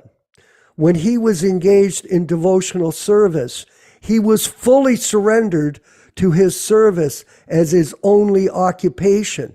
He wasn't interested in show bottle anything. I had the chance to associate with Murli Krishna, who was working with Jayananda in New York City on the 76th Rath Yatra. And he also guided us when we established the traveling Rath Yatra program out of Toronto with Charu and Vaibhava. She was also from Australia. And they all came to Toronto, and with Devi Deva and a group of the devotees there, while I was president, we started the traveling Sankirtan program to help all the temples in America and Canada to put this festival up that Prabhupada wanted to do. And this was at the time when Jayananda was ready to leave his body. I was fortunate enough to speak to him a few times on the phone. He was extremely humble. He was extremely serious. He was extremely surrendered. And that was his character. And in the end, Prabhupada said that he went back to Godhead. Prabhupada announced it. This is how you make advancement in Krishna consciousness, following in the footsteps of a pure devotee that Prabhupada announced went back to Godhead, Jayananda Prabhu. He did it by his service and his surrender, not by any other achievement. Like, and this is not to criticize anyone, but the fact of the matter is, recently, I saw someone representing themselves as being a spiritual master, and they were chanting their japa. Now, we had discussed about japa in a class earlier, and we gave different examples of how people did japa. I think, Balaram, you said dive bomber japa, where you're chanting, and then all of a sudden you start to fall asleep. So you're like, Krishna, like that. So I watched this particular devotee. I don't want to mention him. He's a sort of an elected guru type. I was curious to see, because he said, oh, I'm going to chant my Gayatri mantra. He announced it. And then I'm going to chant my japa for 2 hours with everybody. I thought, oh, well, geez, let me tune in and maybe I'll chant along with him. So it took him about 15 minutes to chant his Gayatri. I know that was, I thought to myself, that's a long time. I waited because I wanted to hear the japa. And I'm not kidding, Prabhus, and I'm not trying to, like, again, fault find, but as soon as he started chanting japa, what happened? It became dive bomber japa. Hare Krishna. I go, wait a minute. You should at least chant for 10 or 15 minutes before you start to nod out. He started to nod out right away. And then he did, I'm listening because there are a lot of us who have experienced, I used to have different people when I was at the temple in Toronto, I had like Jayapataka come. I never saw him chant his rounds, by the way. And when I did, it was less, and same with another Prabhu that was the GBC at the time. He would come, he couldn't finish the mantras. That used to agitate me to no end, because all of us were trying to chant. We had a Sankirtan bus. All the devotees, we would chant together and all work on Hare Krishna. It was the old style of trying to pound your mind into chanting the holy name, repeating all the words, not leaving out 1/3 of the mantra, Hare Krishna. He couldn't get past the Hare Krishnas. He got into the Ramas, and then he would just stumble out of them. Ram, Ram, Ram, Krishna, Krishna, Ram, Ram, Ram, Ram. What the heck is this? This so-called Acharya guru is chanting like that. When you hear Prabhupada's japa tapes, everyone, you tell me if you can't hear Prabhupada enunciate and pronounce every word. Every day I listen to Prabhupada's chanting at this ashram, every day. And I try to just follow in his footsteps.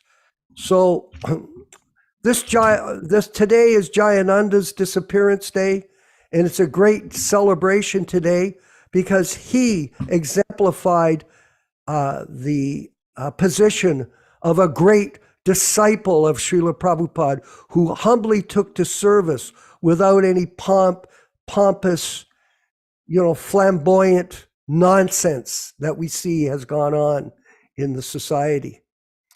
Vinod, is there anybody else? There's a questions? Balaram Prabhu had a question or a comment. Oh, please. Balaram, yes. Oh, it's just that there's also another one, the clicker japa.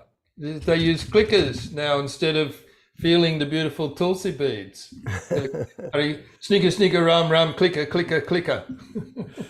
Quicker, clicker. I mean, the point is what we're talking about is in relation to this principle that we discussed here, which is the Jivan Mukta, liberated soul, and how Prabhupada demonstrated it. It's I think all of us feel the same, very humbled to even be considered at a level of some service to our spiritual master, even at some level. To get the opportunity to serve Prabhupada is the greatest privilege. Prabhupada qualified it like that, Balaram Prabhu? People think, oh, I can just become a great devotee. Well, what's your qualification? It's not that you can just go see the President of the United States. You have to have some qualification. You have to be stupid. No, I'm just joking. That's a bad joke. But the point is this, that in order to get into the association of the spiritual master, you have to be qualified. You have to demonstrate some kind of extraordinary effort to surrender to him. And that way you can please the spiritual master. If you can please the spiritual master, that'll please Krishna. And in this way, you become blessed with transcendental realization. It's a system. It's not you concoct this thing that you try to pretend, oh, I need a living guru. Prabhupada's living in his words.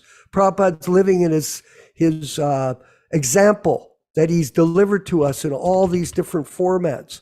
And now we've got an opportunity to come together. People are loving. A lot of the people of Vinkat that we're with in our program are coming to us. They're enjoying the classes tremendously because we're also discussing the essence of the philosophy without any motivation except to extol, to promote Prabhupada as the pure devotee.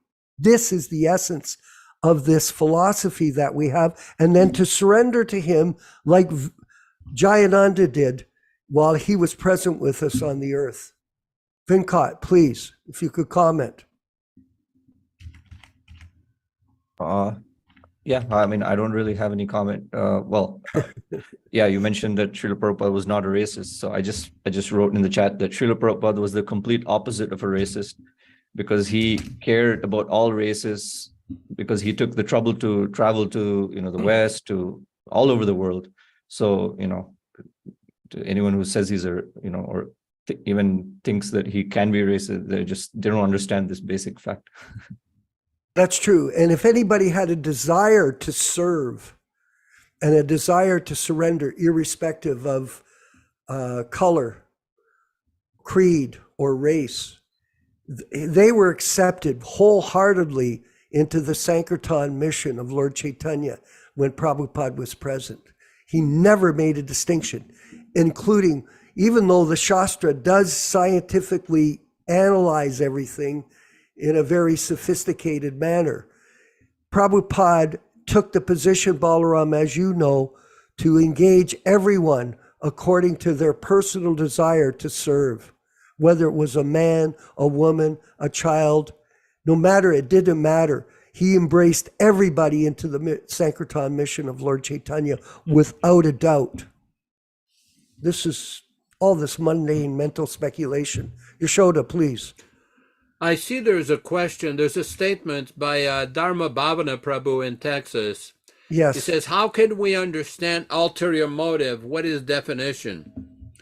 Ulterior motive basically mean the desire for profit, adoration, and distinction, which is basically the fundamental premise of materialistic pursuit, materialistic life.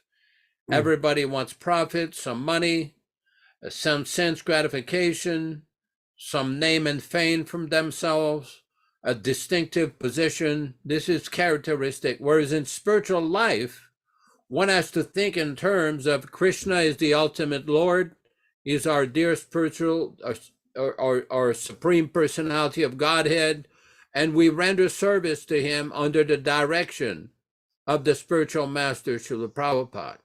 It's a different kind of mindset. In other words, just like Chaitanya Mahaprabhu explained, na dhanam, na janam, na sundarim. This is not just some secret formula that he has given here, but it's something for every devotee, every Vaishnava devotee, particularly Gaudiya Vaishnava devotees, to basically understand that I don't want any wealth, I don't want any beautiful women, I don't want any followers, I don't want to be a very famous poet, Kavitam va Jagadish. What do you want? If you don't want all that, everybody in the material world wants that. Mama janmani janmanishwari babatad bhaktirai tukitwai.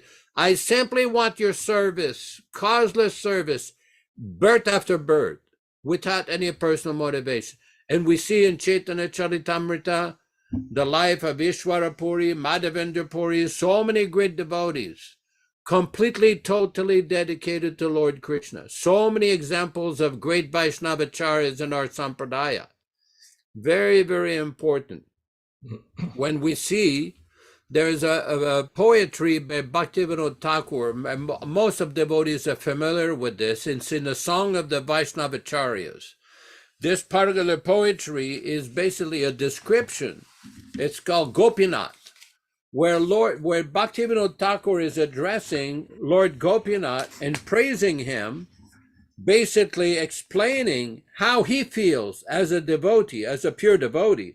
But it's amazing the level of the depth of understanding. I'm just going to read a few sections of it because I think it's very important for us to remember who we're dealing with here.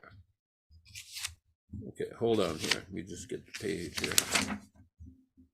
Okay, this is text number 1. O Gopinath, Lord of the Gopis, please hear my prayer. I am a materialistic rascal, always full of lust. I have no good qualifications. Text number 2. O Gopinath, you are my only resort. As your eternal servant, I take shelter of your lotus feet. Text number 3. O Gopinath, how can I uplift myself? I don't know anything regarding devotional service. I am weak-minded and I have fallen to a pit of illusion. Number 4. O Gopinath, everything is here but your illusory energy. I have no power or pure knowledge, and I am bound by a material body. Number 5. O Gopinath, I desire to remain always at your lotus feet. Please take this sinner weeping and show me your mercy. Number 6. O Gopinath, you can do anything. You have purified the most wicked by your power, but who is more wicked than me? Number 7.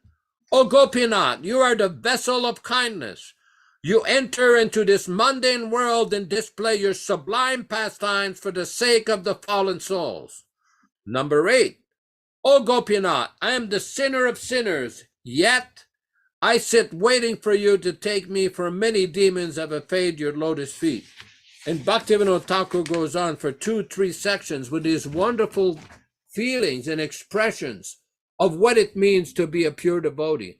Very important. In 1976 at Mayapur, I had the opportunity to speak with Jayananda Prabhu.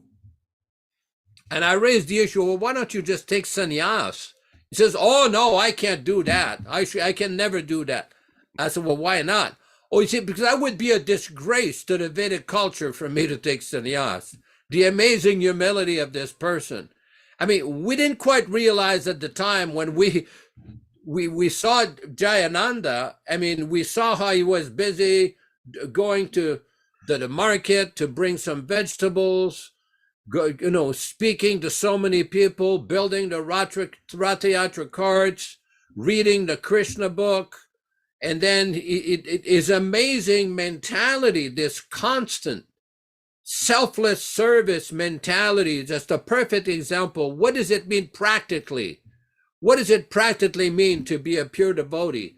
That was done by Jayananda. We saw Prabhupada, the empowered Acharya, the topmost pure devotee, but because devotees will sometimes say, well, are there any other examples besides Prabhupada of somebody in this life who achieved that level? And Jayananda was on that level. He was on that level. So it's a very special example that Krishna has provided for us, and Srila Prabhupada has provided this exalted soul.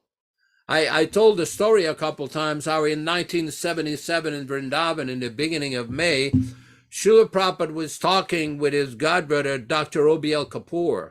And what happened, he had just heard that Jayananda departed his body in Los Angeles while hearing the Maha Mantra. Mm-hmm. And he was discussing with O.B.L. Kapoor, and he started to quote from the Bhagavad Gita, that chapter 4, text number 9, Janma karma chame divyam evam yo veti tattvataha tyaktva deham punarjanma naiti mamiti so Arjuna. And Prabhupada started to cry. And I was in the room, it's like, wow, what's going on here? Like Prabhupada say he remembered Krishna because he was handling the conversation in English and Hindi, or a couple of Sanskrit quotes. But when it came to explaining how he went back to God, and Prabhupada got emotional, he was crying to hear thus that its exalted soul was obviously thinking of Krishna at the time of death and hearing the Maha Mantra and went back to Godhead. So it was a very, very special position. Prabhupada even told that his picture should be on the Rath Yatra carts, and his disappearance day should be celebrated by devotees. I wanted to address one thing, because several devotees have raised the question whether or not one should fast on the disappearance day of Jayananda. Well, a person can fast half a day. That's a normal procedure on many acharyas' appearance and disappearance days. But again, Prabhupada, I don't think, has given many details with how he wanted us to observe Jayananda's disappearance day. But out of respect for this great soul, it's quite significant to fast a half a day. That's a good procedure for those who can do it. Hare Krishna. Thank you very much. Simple for the simple, difficult for the crooked. That Jayananda approached devotional service on a service level of focus and surrender.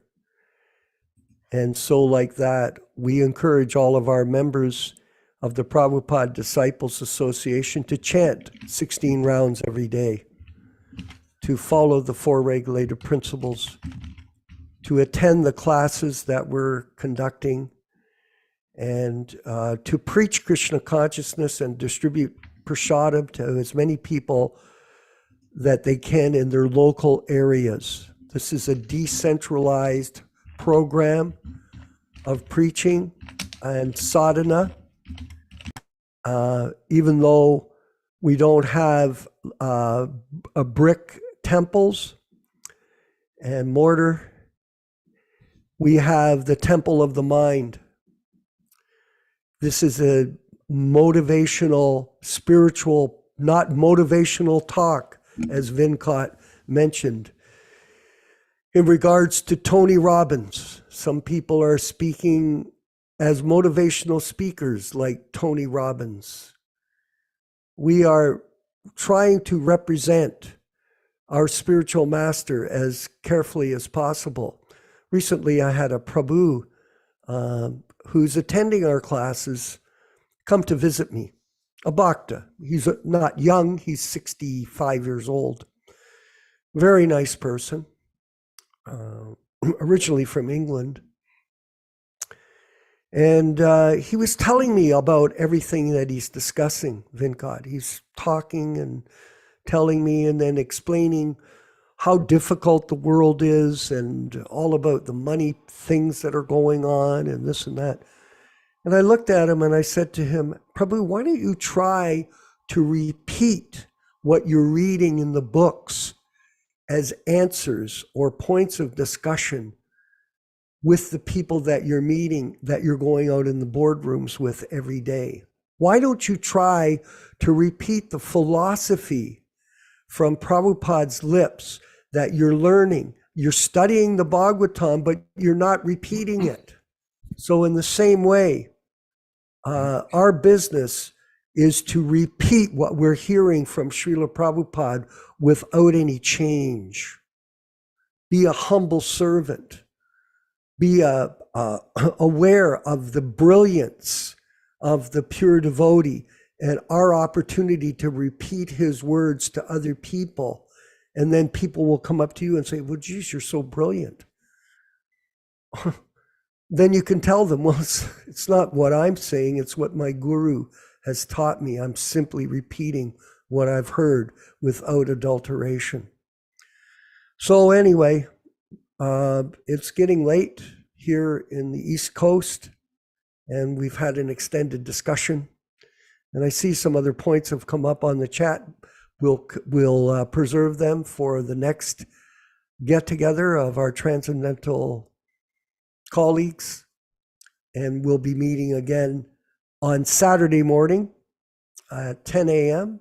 Eastern Standard Time here in Canada, in the eastern part of the United States. And on Sunday, that's the Gita class on Saturday, and the Srimad Bhagavatam class, which has become very ecstatic.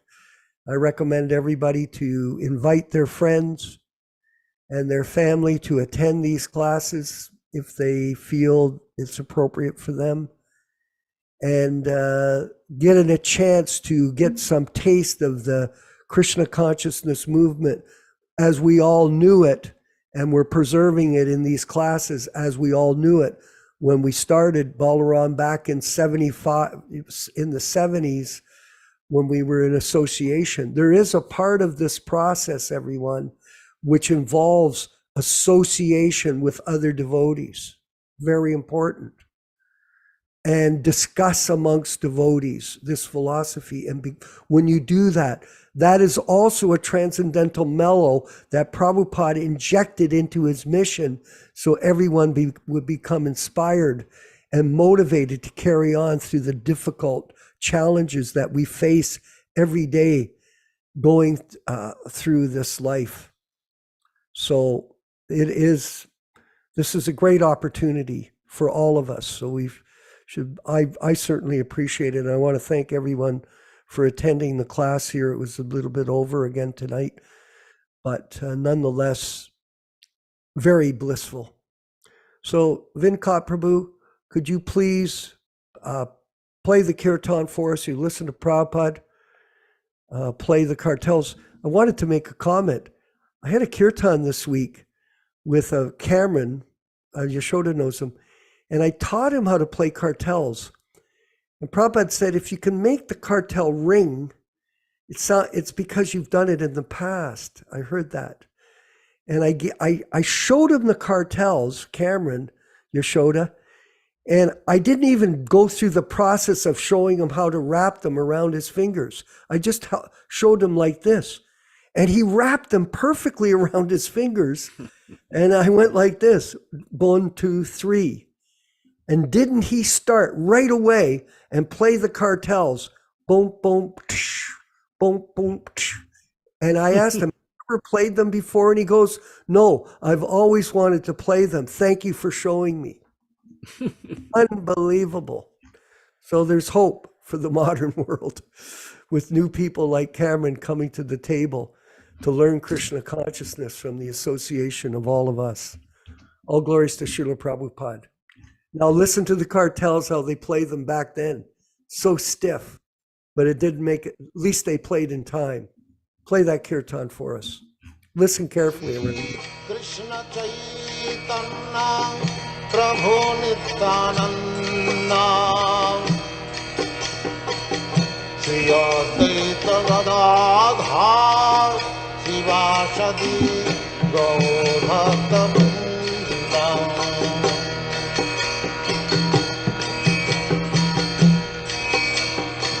Shri Krishna Caitanya Prabhu Nityananda Shri Advaita Gadadhar Shivāsadi Gaur-bhakta-vrinda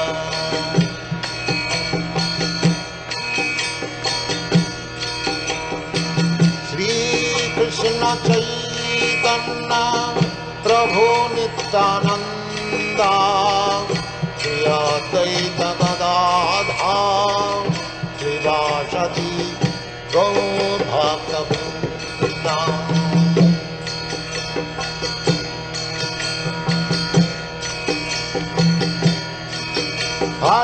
Krishna, Hare Krishna, Krishna Krishna, Hare Hare, Hare Rama, Rama Rama, Hare Hare, Hare Krishna, Hare Krishna, Krishna Krishna, Hare Hare, Hare Rama,